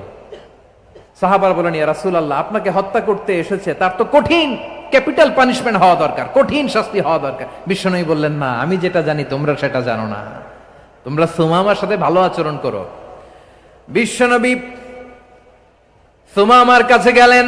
প্রথম দিন যে তিনি কালেমার দাওয়াত দিলেন, ইমানের দাওয়াত দিলেন, ইসলামের দাওয়াত দিলেন, রিসালাতের দাওয়াত দিলেন, আখিরাতের দাওয়াত দিলেন। পরের দিন যে বিশ্বনবী সালাতের দাওয়াত দিলেন, যাকাতের দাওয়াত দিলেন, ইসলাম কি, কিভাবে, কেমন করে পালন করতে হয় চমৎকার আর্টিকুলেট করতে শুরু করলেন। তন্ময় হয়ে সুমামা ইবনে উসাল রাদিয়াল্লাহু তাআলা আনহু বিশ্বনবীর কথাগুলো শুনতে আরম্ভ করলো। একদিন নয়, 2 দিন নয়, টানা 3 দিন বিশ্বনবী সুমামার কাছে ইসলামকে প্রেজেন্ট করেছেন, উপস্থাপন করেছেন। আওয়াজ করে বলেন, কয় দিন? 3 দিন। 3 দিন মসজিদে নববীতে বাধা। আর সাহাবীদেরকে বললেন, তার খোঁজ খবর নিও, তোমরা যে রুটি বানাও এর মধ্যে সবচেয়ে ভালো আটার রুটিটা তারে দিও, সবচেয়ে রিফাইন্ড খেজুর, যেটা পিওর খেজুর, এটা তারে দিও। আর বিশ্বনবী নিজের উট থেকে দুধ দহন করে ওনার বাড়ির এক কর্মচারীকে বলেছেন, দুধ দহন করে সুমামার জন্য নিয়ে যেও। সুবহানাল্লাহ পড়বেন না? সবাই তো অবাক, ইয়ামামা থেকে আসছে নবীকে হত্যা করতে, বিশ্বনবী দেখে তারে জামাই আদর করে, তাকে মজার মজার খাবার দিও, দুধ দিও, আদর আপ্যায়ন করো। একদিন নয়, 2 দিন নয়, টানা 3 দিন বিশ্বনবী এভাবে সুমামার কাছে যেয়ে যেয়ে ইসলামকে প্রেজেন্ট করতে আরম্ভ করলেন, ইসলামকে উপস্থাপন করতে শুরু করলেন। আর তাকে চমৎকার এন্টারটেইনমেন্ট, আপ্যায়ন দিতে আরম্ভ করলেন। টানা 3 দিন যখন ইসলামের দ্য বিউটিজ অফ ইসলাম, ইসলামের সুমহান বাণী, সৌন্দর্য তার কাছে উপস্থাপন শেষ, তাকে আপ্যায়ন শেষ, বিশ্বনবী বললেন সাহাবাদেরকে, যাও এবার সুমামার হাতের পায়ের রশি দুটো খুলে দাও। সাহাবারা বললেন, ইয়া রাসূলুল্লাহ, কি বলেন আপনি? ও তো হত্যাকারী, সুযোগ পায় নাই, আপনারে মারতে পারে নাই, ছেড়ে দিলে আবার ও আপনার উপর তলোয়ার নিয়ে ঝাঁপিয়ে পড়বে। নবী, এই সিদ্ধান্ত আপনি নিতে যাবেন না। বিশ্বনবী বললেন, যেটা বলেছি সেটা করো, সুমামার রশিগুলো ছেড়ে দাও। সুমামার হাতে পায়ের রশিগুলো যে তোমরা খুলে দাও। সাহাবারা তর্ক জুড়ে দিলেন, লা ইয়া রাসূলুল্লাহ, এমনটা করবেন না, তো ভয়ঙ্কর ভয়ঙ্কর খুনি, কি জানি কি হয়ে যায়। বিশ্বনবী বললেন, না, তার হাতে পায়ের রশিগুলো খুলে দাও। সাহাবারা বিশ্বনবীর কথা মতো তার হাতে পায়ের রশিগুলো খুলে দিল। সুমামা মুহূর্তের মধ্যে মসজিদে নববী থেকে বের হয়ে ইয়ামামায় ফিরে না যে মসজিদে নববীর পাশে একটা খেজুর বাগান ছিল, সেখানে চলে গেলেন। সেখানে একটা ছোট্ট কুয়া ছিল, কুয়ার পানি দিয়ে তিনি গোসল করলেন। সুবহানাল্লাহ পড়েন।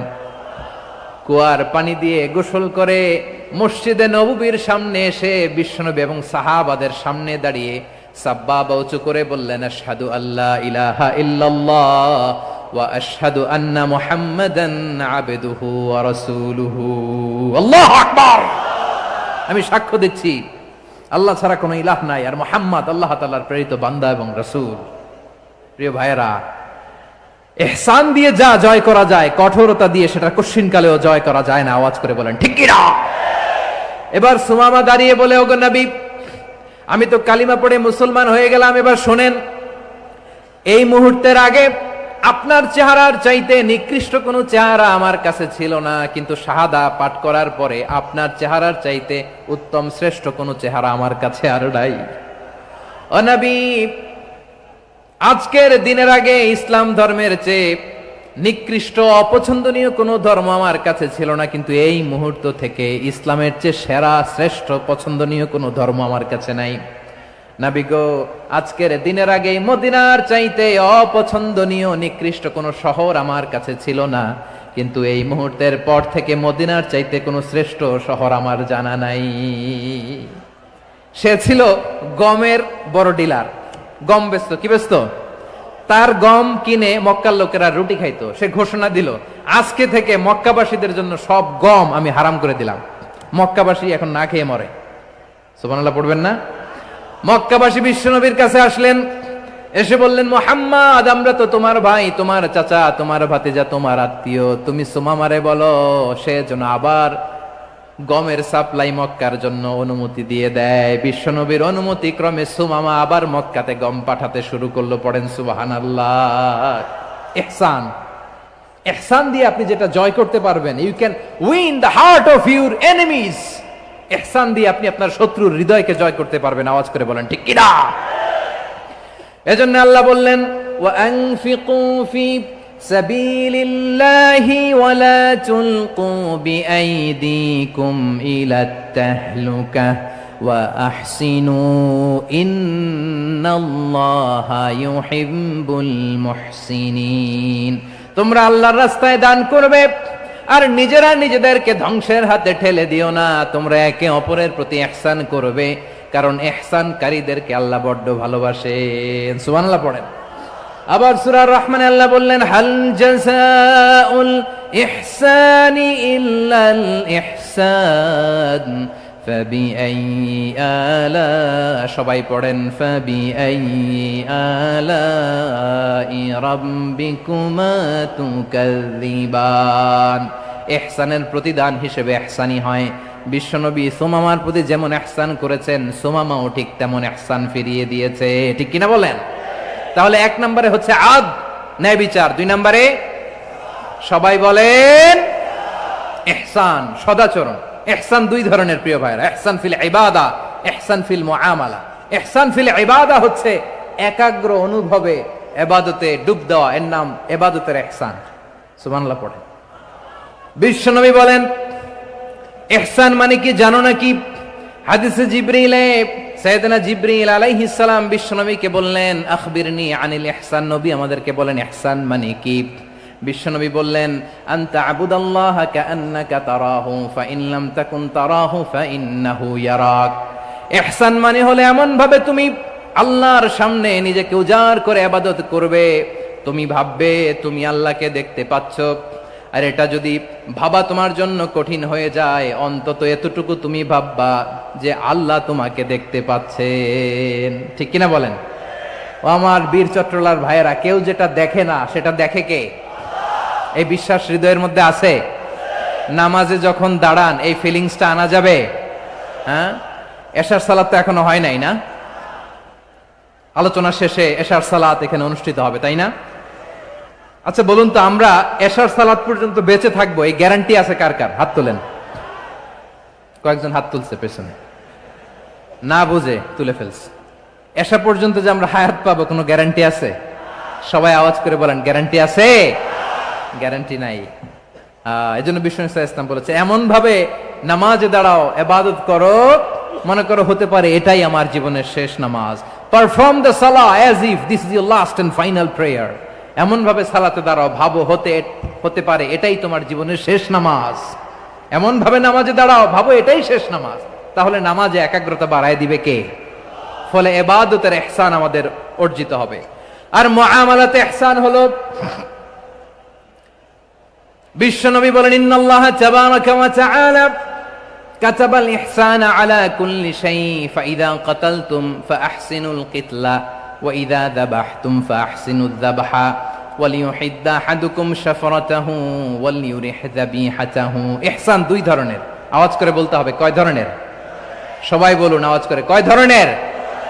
একটা হচ্ছে ইহসান ফিল ইবাদা, ইবাদতে ইহসান। ইবাদতে ইহসান কি?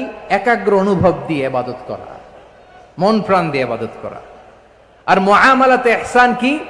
সব কাজে, দৈনন্দিন কাজে, কর্মে, সামাজিক অ্যাক্টিভিটিতে কোমলতা প্রদর্শন করা, অনুগ্রহের সাথে সবকিছু করা।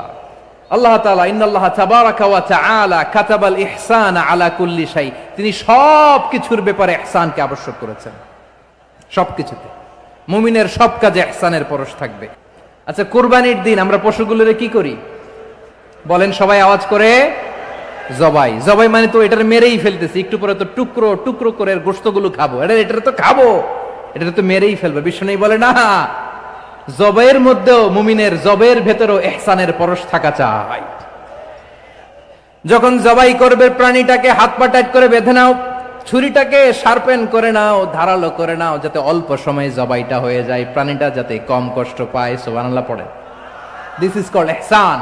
ইহসান আল্লাহ তাআলা যেমনি আদলের আদেশ করেছেন, ন্যায় বিচার, জাস্টিস এনশিওর করতে বলেছেন, সমাজে ইহসানের ব্যবহার, ইহসানের অনুশীলন তিনি করতে বলেছেন। এজন্য মুমিনের প্রতিটি কাজে, আমার চট্টগ্রামের ভাইয়েরা আমার দিকে তাকান, খেয়াল করে শুনুন, মুমিন জীবনের প্রতিটি কাজে ইহসানের পরশ থাকা চাই। আমরা যেন আমাদের পরিবারের প্রতি ইহসান করি, আমরা যেন আমাদের কর্মচারীদের প্রতি ইহসান করি, আমরা যেন আমাদের কলিগদের প্রতি ইহসান করি, আমরা যেন আমাদের ভাইদের প্রতি ইহসান করি। মুমিন জীবনের প্রতি কাজে ইহসানের পরশ থাকার দরকার আছে না নাই?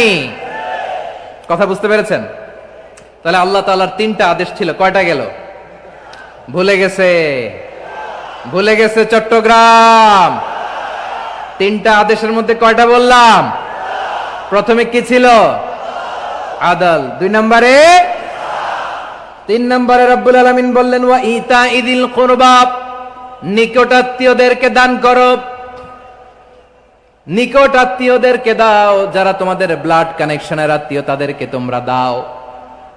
এখানে জেনারেলি বললেন দাও, কি দিব সেটা তিনি এখানে বলেন নাই, সেটা তিনি সূরাতুল ইসরার মধ্যে বলেছেন। আল্লাহ বলেন, ওয়া আতিযাল কুরবা হাক্কাহ, নিকট আত্মীয়দেরকে তাদের অধিকার, তাদের প্রাপ্য তোমরা বুঝিয়ে দাও।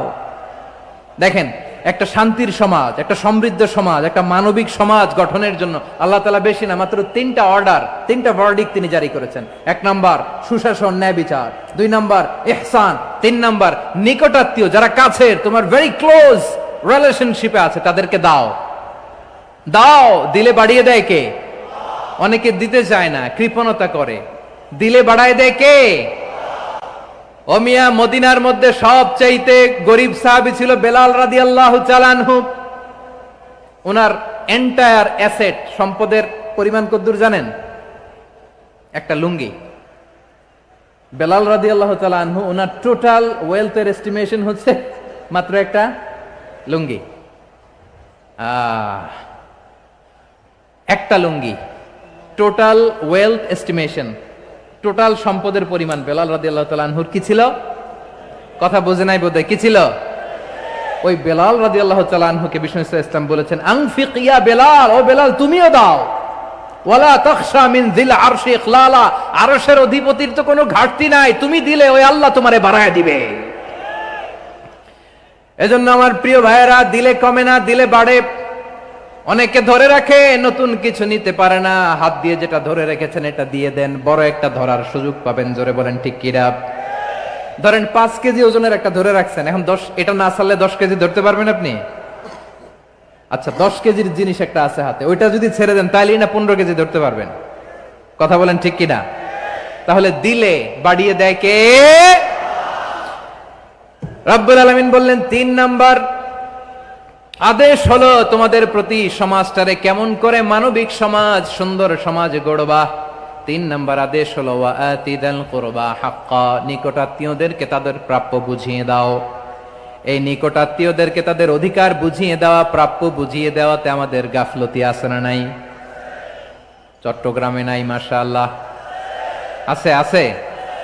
অনেকে দেখবেন অনেক আল্লাহওয়ালা তাহাজ্জুদ গুজার, সেজদা দিতে দিতে কপালে কালো দাগ ফেলে দিছে, সে তার বোনের হকটা আদায় করে নাই। আছে না নাই? হ্যাঁ, এখানেও আছে। সর্বনাশ। অনেক বড় হাজী সাহেব, বিশাল লম্বা দাড়ি, ছেলেরে সব দিয়ে দিছে, মেয়েরে কিছু দেয় নাই, মেয়ের হক আদায় করে নাই। আছে না নাই? এই হাজী সাহেবেরা, এই আল্লাহওয়ালারা কিয়ামতের ময়দানে আটকে যাবে। আপনি অন্যের অধিকার নষ্ট করেছেন, তাদের রাইটস কে ভায়োলেট করেছেন। এজন্য আল্লাহ তাআলা বলেন, কারো অধিকার যদি কেউ নষ্ট করে, ওই সমাজটা মানবিক সমাজ কঠিনকালেও হতে পারে না। এজন্য 3 নম্বর আল্লাহ বললেন ওয়া ইতা ইদিল কুরবা, নিকটাত্মীয়দেরকে দাও। কি দিবা? তাদের অধিকার দিয়ে দাও। বোনের অধিকার বুঝিয়ে দাও, মেয়ের অধিকার বুঝিয়ে দাও, ফুফুর অধিকার বুঝিয়ে দাও। দেখবেন অনেক মায়েরা ছেলের পাতে মুরগির রান দেয়, মেয়ের পাতে দেয় মুরগির ঠ্যাং। এরকম আছে না নাই? ছেলেরা কি দেয়? মুরগির। মেয়ের পাতে কি দেয়? তো মেয়ের কি মুরগির রান খেতে মনে চায় না? মনে চায় না? এমনটা করা যাবে না। নিকটাত্মীয়দেরকে অধিকার দিয়ে দাও, নিকটাত্মীয়ের সাথে সুসম্পর্ক রাখো। আদেশটা কার? এজন্য প্রিয় ভাইয়েরা, জীবনে যদি বারাকা অর্জন করতে চান, নিকটাত্মীয়দের সাথে সুসম্পর্ক রাখতে হবে, তাদের জন্য উপহার পাঠাতে হবে। বিশ্বনবী বলেন লা ইয়াদখুলুল জান্নাতা কাতে, যে ব্যক্তি আত্মীয়তার সম্পর্ককে ছিন্ন করে দেয়, সে কঠিনকালেও আল্লাহর জান্নাতে ঢুকবে না। আপনি কি এটারে সহজ হাদিস মনে করছেন? এটা সহজ কথা? আপনি ভাবছেন আপনার নামাজ আপনারে বাঁচাতে পারবে, আপনার রোজা বাঁচাতে পারবে, আপনার তাহাজ্জুদ আপনারে বাঁচাতে পারবে? অধিকার নষ্ট করলে কিছুই আপনারে বাঁচাতে পারবে না। এজন্য নিকট আত্মীয়দেরকে দিতে হবে বেশি বেশি। বিশ্বনবী বলেন ইন্না সাদাকাতা আলাল মিসকিনি সাদাকা ওয়া আলা যির রাহিমি ইসনাতান সাদাকাতুন ওয়া সিলা। মিসকিন রে দান করলে শুধু দানের সওয়াব হয়, নিকট আত্মীয়কে দান করলে 2টার সওয়াব হয়। সাদাকার সওয়াব হয়, আবার আত্মীয়তার বন্ধন অটুট রাখার সওয়াব হয়ে যায়।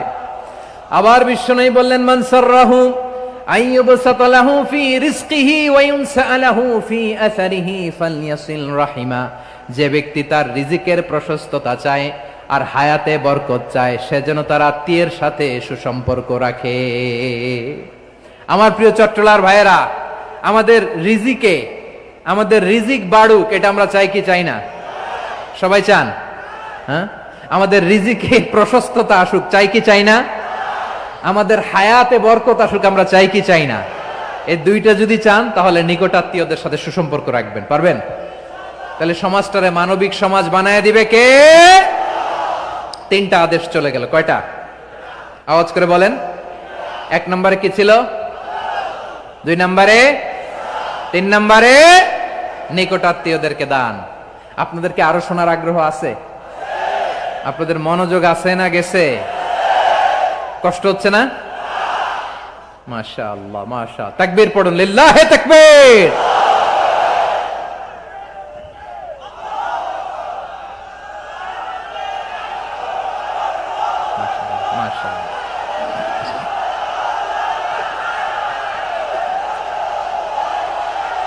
আমার প্রিয় ভাইয়েরা, আল্লাহ তাআলা 3টা জিনিসের যেমনি আদেশ করেছেন, অনুরূপভাবে 3টা বিষয় তিনি বারণ করেছেন। নিষেধ করেছেন, ওগুলোর কাছেও যাওয়া যাবে। শুনবেন শুনবেন, রাব্বুল আলামিন বলেন ওয়ায়ানহা আনিল ফাহশাই ওয়াল মুনকারি ওয়াল বাগি। আমি যেমনি তিনটি বিষয়ে আদেশ করলাম, অনুরূপভাবে তিনটি বিষয়ে বারণ করলাম, নিষেধ করলাম। আমার 1 নাম্বার নিষেধাজ্ঞা হলো অশ্লীলতার প্রতি।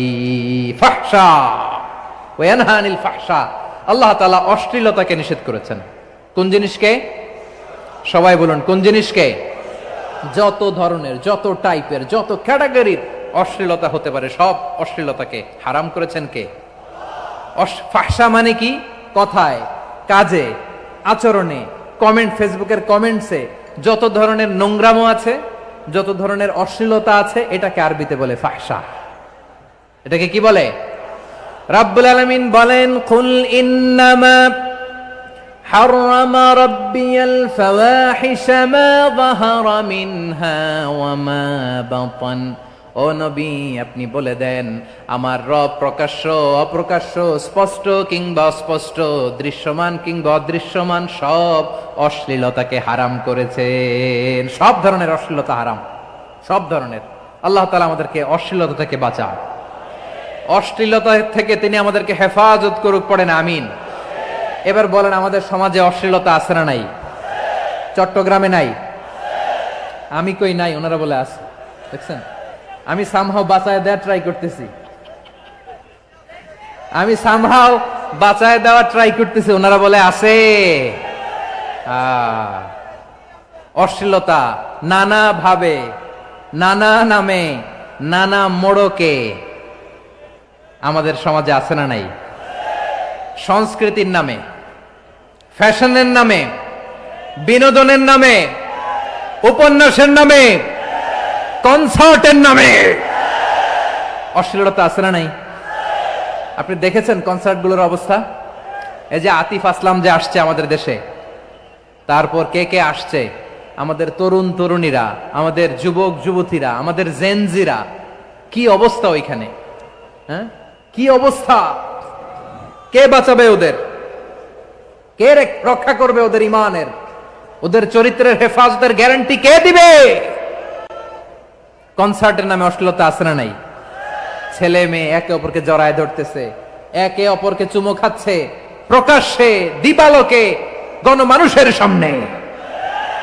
আল্লাহ তাআলা এই অশ্লীলতা থেকে আমাদেরকে বেঁচে থাকতে বলেছেন, বেঁচে থাকতে বলেছেন। রূপালী জগতের নামে অশ্লীলতা আছে না নাই? এই টার্মটা আপনারা জানেন না? রূপালী জগৎ কি জগৎ? আসলে কি রূপালী জগৎ না অন্ধকার জগৎ? আমার বোনেরা, আপনাদেরকে যে কি বলে তারা বুঝায়, রূপালী জগৎ শুনেই আপনি ভরকে যাবেন না। রূপালী জগতে যে নারী যত বেশি উলঙ্গ, সে নাকি তত বেশি সাহসী। জানেন, বলে এটা একটা সাহসী নারী, খুব সাহসী পদক্ষেপ তার। যত বেশি শরীর থেকে কাপড় নামাতে পারবে, যত বেশি বস্ত্রহীন হয়ে নিজেকে প্রেজেন্ট করতে পারবে, সে নাকি তত বেশি সাহসী। আমার চট্টলার ভাইয়েরা, শয়তানের প্রথম এজেন্ডা ছিল বনি আদমকে বস্ত্রহীন করা। সে আদম এবং হাওয়া আলাইহিস সালামকে নিষিদ্ধ গাছের ফল খাইয়ে তাদেরকে বস্ত্রহীন করেছে। এই জামিনেও সে আমাদেরকে বস্ত্রহীন করতে চাইবে। এই রূপালী জগতের নামে তারা এটা করে। আমার প্রিয় বোনেরা, আপনি জানেন না আপনার দাম কত। ওরা আপনাদেরকে বিজ্ঞাপনের সস্তা পণ্য বানাতে চায়। ওরা আপনাদেরকে ওদের ভোগের লিপসার টুলস বানাতে চায়। ওরা আপনাদেরকে দিয়ে ওদের খায়েশ পূরণ করতে চায়। এটা আপনাদের জন্য মোটেও ডিগনিটি নয়, এটা আপনাদের জন্য সম্মান নয়। আপনার সম্মান শালীনতায়, আপনার সম্মান হেজাবে, আপনার সম্মান ভদ্রতায়, আপনার সম্মান আপনার ডিসেন্ট পোশাকে। পোশাক বলে দেয় এই নারীটা ভদ্র না অভদ্র। পোশাক বলে দেয় এই মেয়েটা কোন ঘরের মেয়ে। আওয়াজ করে বলেন ঠিক কিনা? আপনি জানেন না, আপনার এই সস্তা পণ্য বানায়, ভোগের পণ্য, বিলবোর্ডে আপনাকে উলঙ্গ করে উপস্থাপন করে। এই অশ্লীলতার সাথে ইসলামের কোনো সম্পর্ক। এজন্য আল্লাহ বলেন, আমি অশ্লীলতাকে হারাম করেছি। অশ্লীলতাকে হারাম করার প্রথম কারণ হলো এর মাধ্যমে মানবতাকে অপমানিত করা হয়। কারণ মানুষের সম্মান মানুষের পোশাকে। মানুষ যখন পোশাকহীন হয়ে যায়, বস্ত্রহীন হয়ে যায়, তার সম্মান কমে যায়, ঠিক কিনা? অশ্লীলতাকে হারাম করার প্রথম কারণ হচ্ছে মানুষ মানুষকে অপমান করে। একটা নারী, সে তো সম্মানিত, নারী যে কত সম্মানিত নারীরা এটা বুঝেই নাই। বিশ্বনবী বলেন, আর দুনিয়া কুল্লুহা মাতা ওয়া খায়রু মাতা'আদ দুনিয়া আল মারআতুস সালিহা। আমার বোনেরা, 5টা প্যান্ডেলে আপনারা এলইডিতে আমার আলোচনা শুনছেন, আমি জানি। আপনাদের এই গর্ভ যে কত দামি আপনি জানেন না। আপনার পেট থেকেই আসবে আগামী দিনের সালাহুদ্দিন আল আইয়ুবী। আপনার পেট থেকেই আসবে অনাগত দিনের ইমাম মাহদী আল মুনতাদর। আপনার পেট থেকেই আসবে অনাগত দিনের ফয়সাল, ওয়াসিম, মুগ্ধ, আবু সাইদের মতো বীর যোদ্ধা।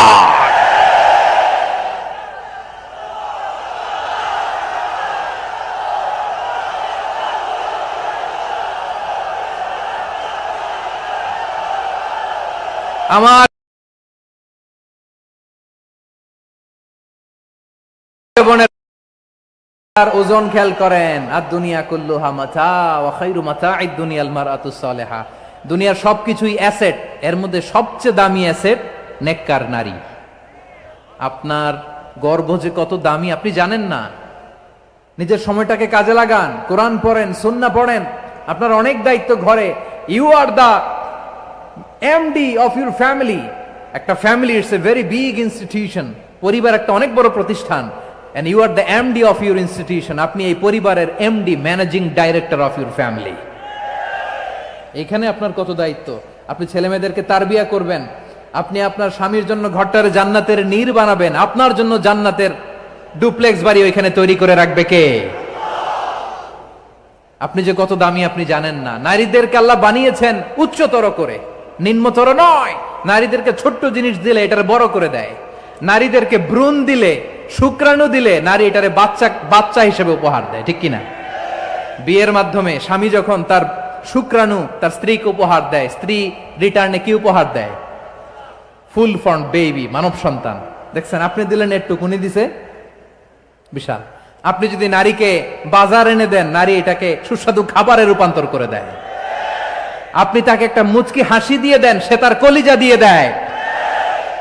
কিন্তু যদি আপনি তার মনে কষ্ট দেন, সে আপনার জীবনকে জাহান্নাম বানায়া দেয়।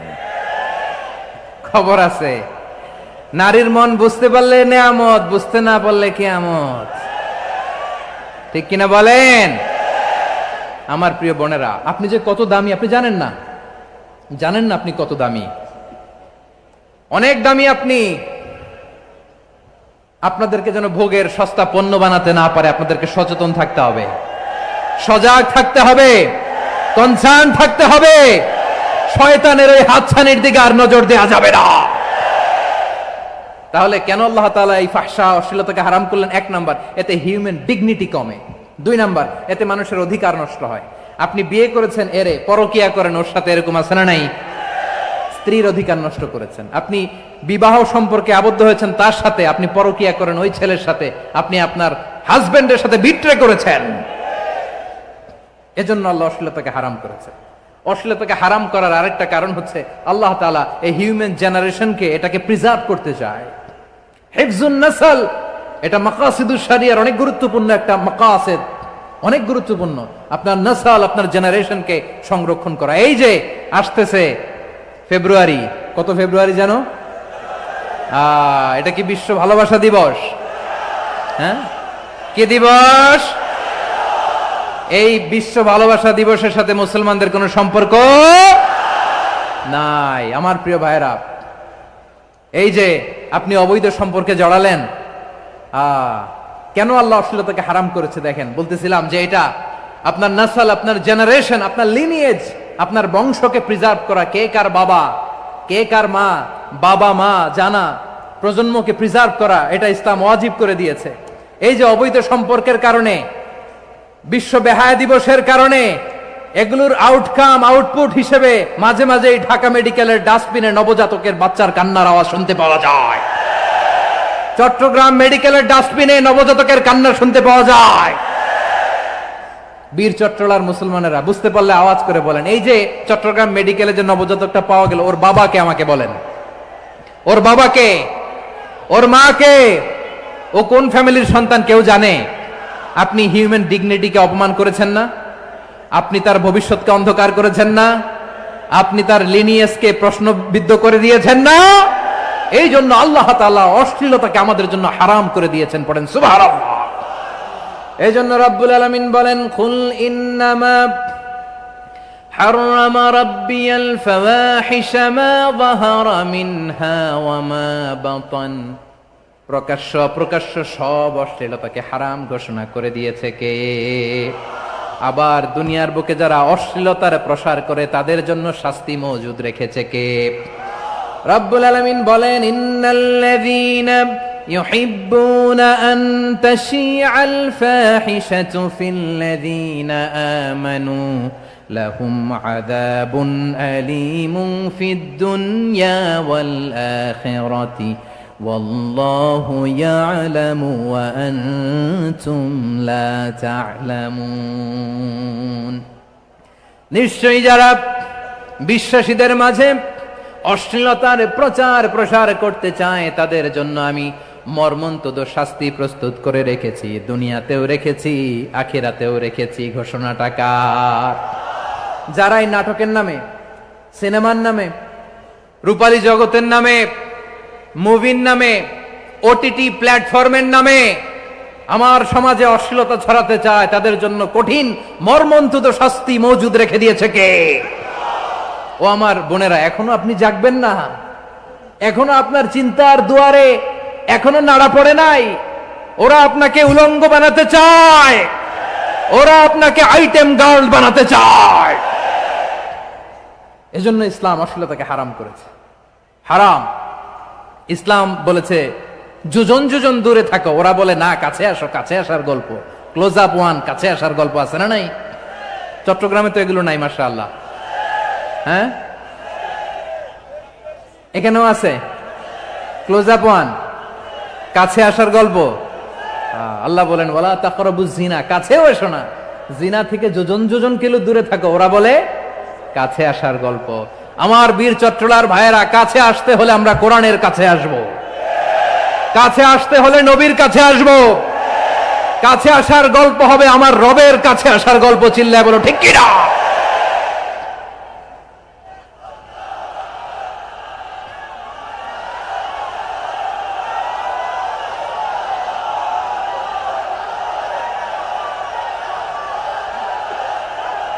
বসুন বসুন আমার ভাইয়েরা। তাহলে অশ্লীলতার সাথে আমাদের কোনো সম্পর্ক? সবাই বলতে পারেননি, আওয়াজ করে বলুন, অশ্লীলতার সাথে আমাদের কোনো সম্পর্ক? আমরা এই সমস্ত ক্লোজ আপ ওয়ান, কাছে আসার গল্পের প্রোগ্রামে যাব? আমরা কোন ধরনের অশ্লীল কন্টেন্ট সোশ্যাল মিডিয়ায়, টিভিতে দেখব? কি যুগ যে আমরা কাটাচ্ছি আপনি কল্পনা করতে পারবেন না। আমি যুক্তরাষ্ট্রে ছিলাম অনেকদিন, কয়েক মাস, বিভিন্ন স্টেটে ঘুরেছি। গার্ডিয়ানরা উদ্বিগ্ন, ছেলে মেয়েদেরকে, ছোট্ট ছেলে মেয়ে, ওদেরকে জিজ্ঞেস করে তুমি how do you feel right now inside yourself, তুমি ভিতরে ভিতরে কেমন ফিল করো, তোমার কি ছেলে ছেলে লাগে না মেয়ে মেয়ে লাগে? আচ্ছা বলেন, এই ছোট্ট বাচ্চাটাও কি এগুলো জেন্ডার অ্যাসাইনমেন্ট বলতে এগুলো কিছু বুঝে? এইভাবে মিসগাইড করা হচ্ছে। কৌতূহল বশত ছোট্ট ছেলে যদি বলে আমার তো মেয়ে মেয়ে লাগে, তখন বলে যে না তুমি মেয়ে, ছেলে না। মা বাবা বাধা দিলে ওকে আলাদা গভর্নমেন্ট হাউসে নিয়ে যায়। ভয়ঙ্করতম অবস্থা। আমরা একটা সময়ে শুনতাম যে হুজুর আমার ছেলেটা খুব ভালো, হাফেজে কোরআন, আল্লাহওয়ালা। হুজুর আমার ছেলে দাড়ি রাখছে, আল্লাহওয়ালা। হুজুর আমার ছেলে 5 ওয়াক্ত সালাত জামাতের সাথে পড়ে, তার মানে আল্লাহওয়ালা। পশ্চিমে যে আমি কি শুনছি জানেন? ওরা বলে হুজুর আমার ছেলেটা ইউনিভার্সিটির একটা মেয়ের সাথে প্রেম করে, ও খুব আল্লাহওয়ালা, হুজুর দোয়া করবেন।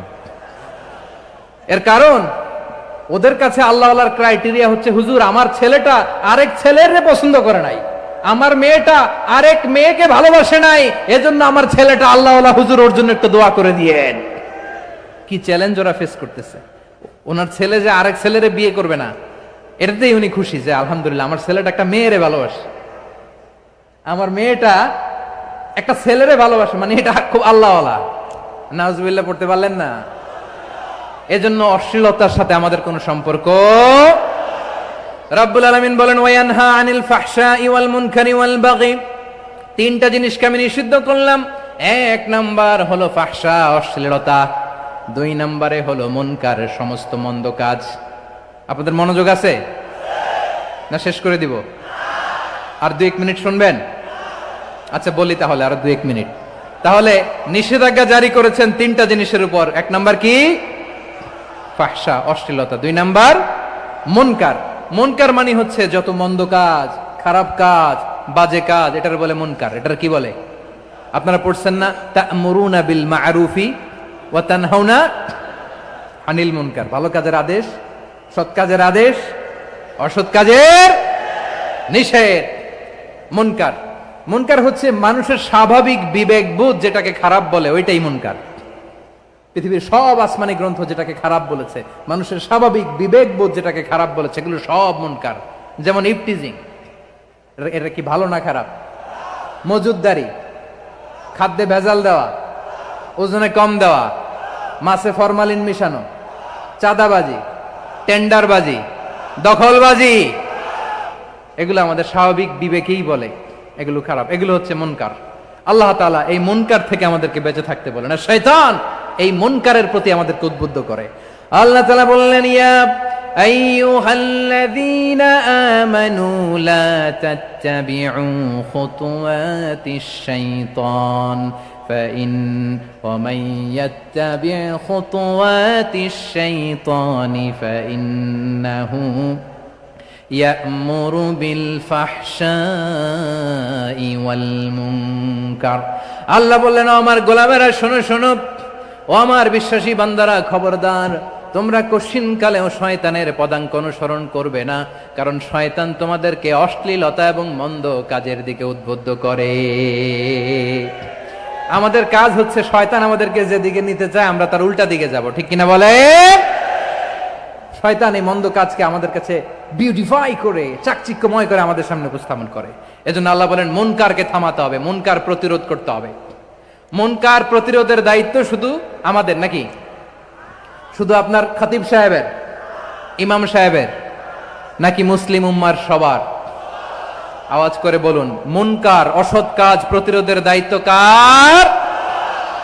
রাব্বুল আলামিন বলেন, কুনতুম খায়রা উম্মাতিন উখরিজাত লিন-নাসি তা'মুরুনা বিল মা'রুফি ওয়া তানহাউনা আনিল মুনকার। তোমাদেরকে শ্রেষ্ঠ জাতি করে জমিনের মধ্যে আবির্ভূত করা হয়েছে, যাতে করে তোমরা জমিনের ভেতরে সৎ কাজের আদেশ করতে পারো আর অসৎ কাজের নিষেধ করতে পারো। উম্মাহ, কুনতুম খায়রা, তাহলে গোটা উম্মার দায়িত্ব, এটা বুঝতে পারছেন তো? আচ্ছা, আরো নিচে আসেন। এরপরে আল্লাহ বললেন, শুধু উম্মাহ না, এই জমিনের রাজত্ব আমি যাদের হাতে দেই, এই জমিনের মালিক আমি যাদেরকে বানিয়ে দেই, যাদেরকে আমি সরকারের দায়িত্ব দেই, তাদেরকেও মুনকার প্রতিরোধের দায়িত্ব দিয়েছে কে? আল্লাহ বলেন, যারা ক্ষমতার মসনদে বসেছে তাদেরকে 4 দফা কর্মসূচি আমি আল্লাহ দিলাম। আওয়াজ করে বলেন, কয় দফা?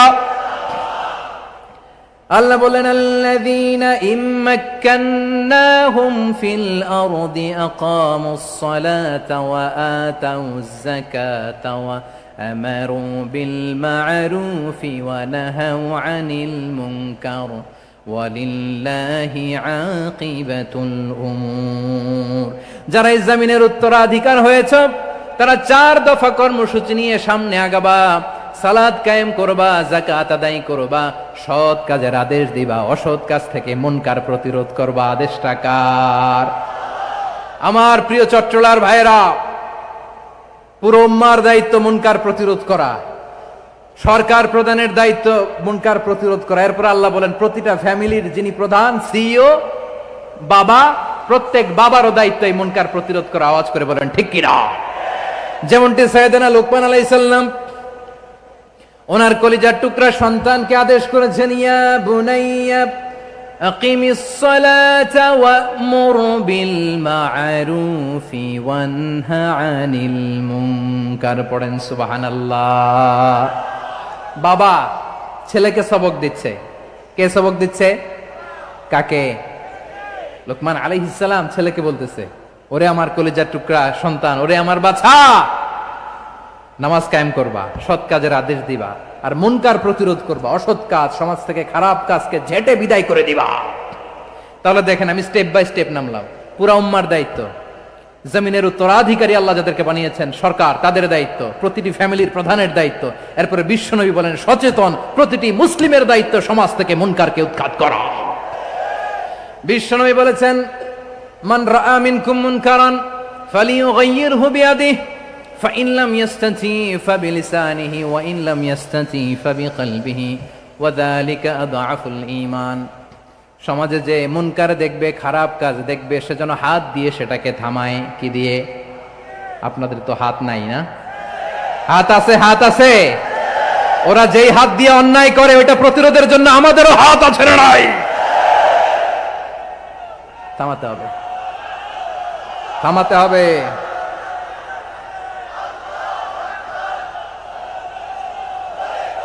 বসুন আমার প্রিয় ভাইয়েরা, ওরা ওদের যেই হাত দিয়ে টেন্ডারবাজি করে, চাঁদাবাজি করে, ইফটিজিং করে, দখলবাজি করে, যেই হাত দিয়ে, ওই মুনকার থামায় দেওয়ার জন্য আল্লাহর দেয়া আমাদেরও দুটি হাত আছে না নাই?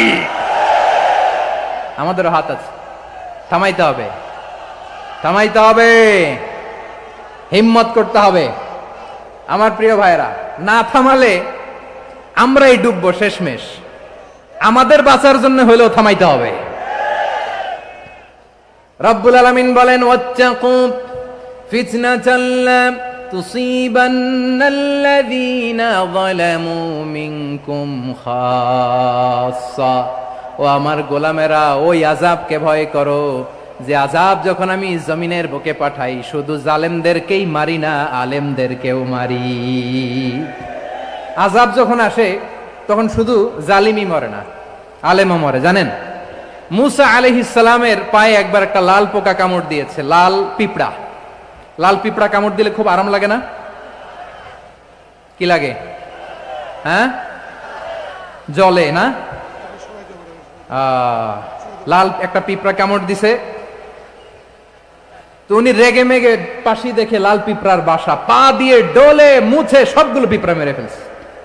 এই ঘটনাটা আল্লাহ ঘটিয়েছেন এজন্য মুসা আলাইহিস সালাম ছিলেন কালিমুল্লাহ, সরাসরি আল্লাহর সাথে কথা বলতেন। তিনি আল্লাহকে জিজ্ঞেস করেছিলেন, আল্লাহ তুমি যখন কোন জনপদে আযাব পাঠাও, শাস্তি দাও, ওখানকার শুধু জালেমরাই তো মরে না, ভালো মানুষগুলাও মরে, তো আযাব দিবা মুশরিকদের উপর দিবা, অবাধ্যদের উপর দিবা, ভালো মানুষগুলারে মারো কেন? আল্লাহ বললেন, মুসা তোমার যে কামড় দিছিল পায়ের মধ্যে পিঁপড়া, কয়টা পিঁপড়া? জোরে বলেন। একটা পিঁপড়া, সবগুলারে মারলা কেন? রেগে মেগে পুরো পিঁপড়ার বাসা ভেঙে মেসাকার করলা কেন? এই মুসা, আমি যখন অ্যাকশনে যাই, আমি যখন শাস্তি দেই, তখন এত বাস বিচার করা হয় না, বাস বিচার করা যায় না। যখন অ্যাকশনে যাওয়া হয় ওইটা ডাইরেক্ট অ্যাকশন হয়ে যায়। চিল্লায় বলো ঠিক কি না? এজন্য আমাদের বাঁচার জন্য হলেও এই পাপ থামাতে হবে, এই শয়তানের অট্টহাসি থামাতে হবে, অন্যায় অপরাধ সমাজ থেকে আমাদের থামাতে হবে। কারণ আযাব আসলে ওরাও মরবে, আমরাও মরব। একটা জাহাজ 2 তলা, আপনি আছেন 2য় তলায়, শুনতেছেন? শুনতেছেন? জাহাজ কয় তলা? আপনি কোন তলায়? 2য় তলায়। নিচের তলার কিছু লোক জাহাজের তলা ছিদ্র করতে আরম্ভ করছে। কি ছিদ্র করতেছে? আচ্ছা, জাহাজের তলা ছিদ্র করলে তলা দিয়ে কি ঢুকে? এখন আপনি যদি বলেন আমার কি, আমি তো 2 তলায়, আমার কি, আমি তো সেফ, আমি ইন দ্য সেফ জোন, আমি তো ভালো আছি, আমি তো ভালো আছি। আসলে কি শুধু ওরা মরবে নাকি তলা ফুটো হলে আপনারও শরীর সমাধি হবে? তলা দিয়ে যখন পানি ঢুকবে, জাহাজ ডুবলে আপনিও মরবেন। এজন্য নিজে মরার আগে ওই পাগলগুলোর নিচতলায় যে থামাতে হবে। চিল্লায় বলেন ঠিক কি না? এজন্য আল্লাহ বললেন মুনকার প্রতিরোধের দায়িত্ব সমাজের টপ টু বটম সবার। পুরো উম্মার দায়িত্ব, সরকার প্রধানের দায়িত্ব, প্রতিটি ফ্যামিলির প্রধান বাবার দায়িত্ব, বিশ্বনবী বললেন প্রতিটি সচেতন মুসলিমের দায়িত্ব। এজন্য মুনকার প্রতিরোধ করার দরকার আছে না নাই? সমাজে এই যে ইফটিজিং হয়, আপনার বোনের বয়সী একটা মেয়েকে কিছু বকাটে টিটকারি করে, এই বলে সেই বলে, নোংরা কথা বলে, রাস্তায় দেখেও আপনি পাশ দিয়ে না দেখার মতো চলে যান কেন? আপনি দাঁড়ান না কেন? আপনি দাঁড়ালেই তো থেমে যাবে, কারণ সত্যের যে শক্তি তার সামনে মিথ্যা মুখ থুবড়ে পড়ে। আপনার সামনে ও কিছুই না, নাথিং। আপনি দাঁড়ান, ওকে প্রশ্ন করেন যে আমার বোনকে তুমি ডিস্টার্ব করো কেন? আপনাকে দেখে আরো 5 জন দাঁড়াবে, 5 জনকে দেখে আরো 10 জন দাঁড়াবে। আমাদের নীরবতা আর আমাদের নিশ্চুপ থাকাই জালিমদেরকে আরো শক্তিশালী জালিম বানিয়েছে। এজন্য মুনকার প্রতিরোধের দায়িত্ব আমাদের সবার।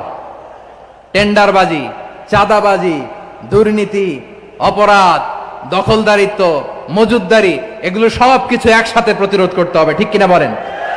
একটা মানবিক সমাজ যদি চাই, প্রতিরোধ করতে হবে। প্রিয় ভাইয়েরা, আল্লাহর শপথ নিয়ে বলি, এই নাসিহাত গুলো সবার জন্য, সব দলের জন্য, সব মতের মানুষের জন্য। আমরা কোন দলের প্রতি মানুষকে ডাকি না, আমরা ডাকি ইসলামের দিকে। সব দলের, সব মতের, সব মানুষদেরকে আমরা আহ্বান জানাই, আসুন আমরা একটা সুন্দর সমাজ বিনির্মাণ করি। এই যে নতুন বাংলাদেশের এক সুযোগ এসেছে, আর জীবনে হয়তো আসবে না, সামনের 100 বছরে এই সময় আসবে না। আসুন দেশটাকে আমরা সাজাই, আসুন আমরা দুর্নীতি বন্ধ করি, আসুন আমরা চাঁদাবাজি বন্ধ করি, আসুন আমরা দখলদারিত্ব বন্ধ করি, আসুন আমরা এক দল আরেক দলকে নিশ্চিহ্ন করার যে রাজনীতি, এটা বন্ধ করি।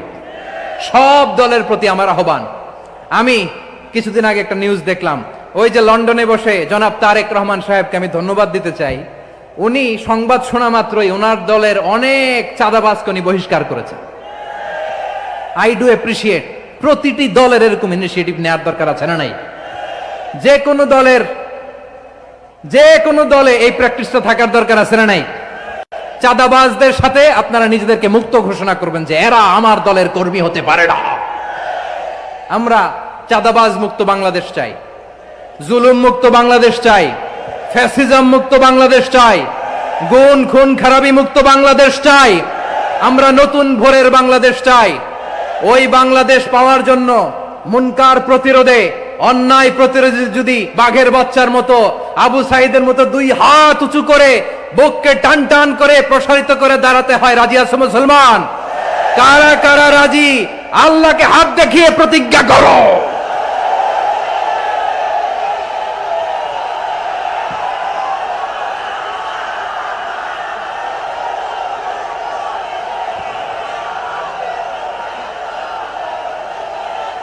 আমার প্রিয় ভাইয়েরা, বসুন বসুন আমার ভাইয়েরা।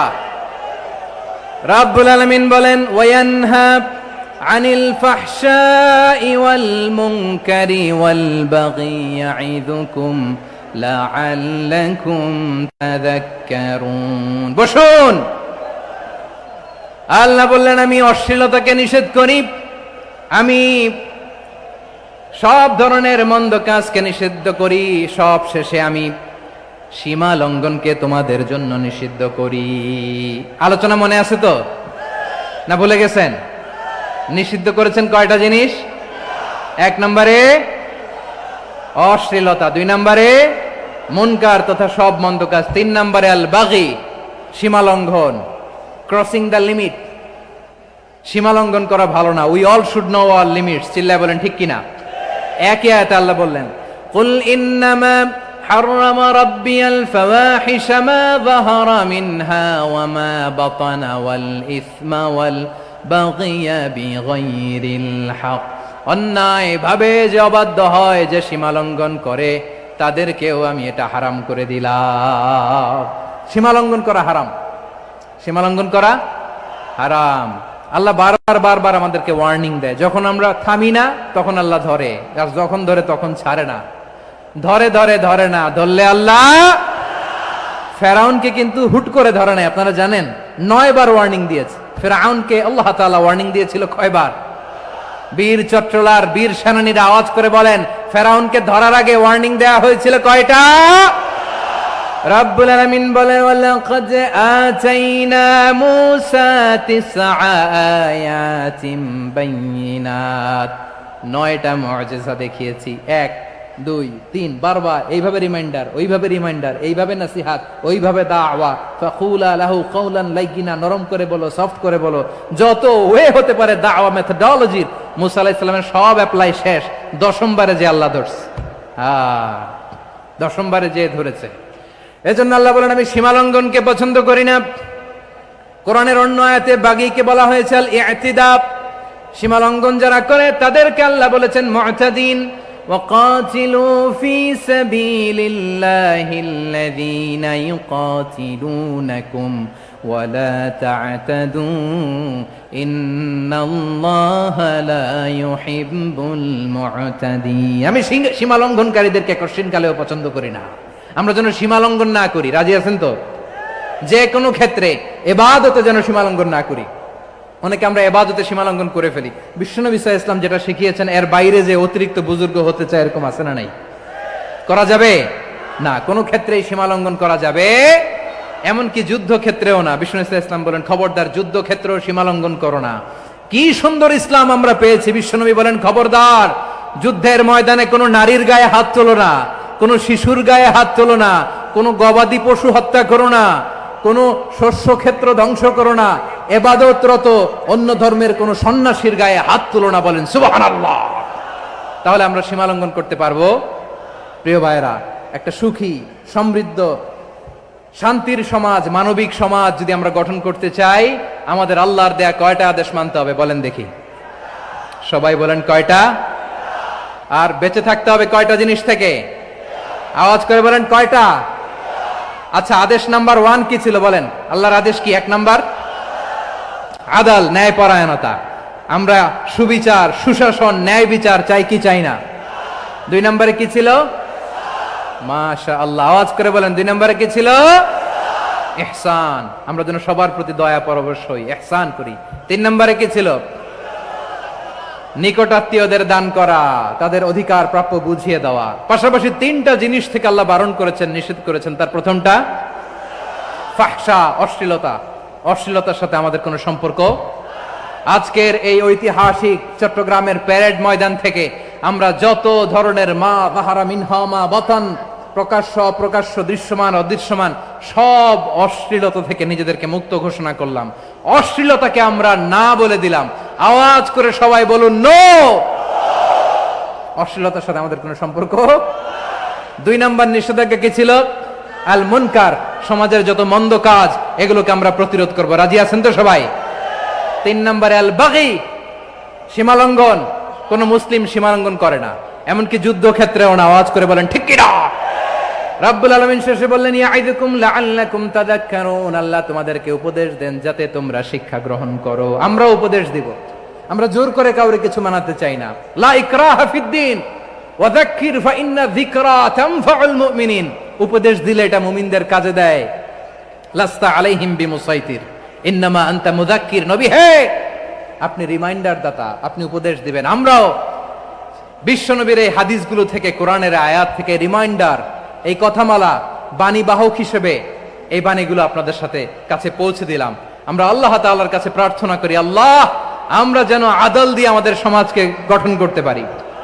আল্লাহ আমরা যেন ইহসান করতে পারি, আমরা যেন নিকটাত্মীয়দের দান করতে পারি। আল্লাহ যত ধরনের অশ্লীলতা, অনাচার, মন্দ কাজ, সীমালঙ্ঘন, অবদ্ধতা থেকে যেন আমরা বেঁচে থাকতে পারি। আল্লাহ তাআলা আমাদের সবাইকে কথাগুলো বোঝার ও আমল করার তৌফিক দান করুক। হাযা মা ইনদি ওয়াল ইলমু ইনদাল্লাহ আলাইহি তাওয়াক্কালতু ওয়া ইলাইহি উনীব। প্রিয় ভাইরা, আমি আপনাদের সবার জন্য দোয়া করি, আপনারাও আমার জন্য দোয়া রাখবেন। আপনাদের সবার কাছে আমি দোয়া চাই, আপনাদের সবার জন্য দোয়া করি। আল্লাহ তাআলা আপনাদের সবাইকে ভালো রাখুন, সুস্থ রাখুন, নিরাপদে রাখুন। সুবহানাকাল্লাহুম্মা ওয়া বিহামদিকা আশহাদু আল্লা ইলাহা ইল্লা আনতা আস্তাগফিরুকা ওয়া আতুবু ইলাইক।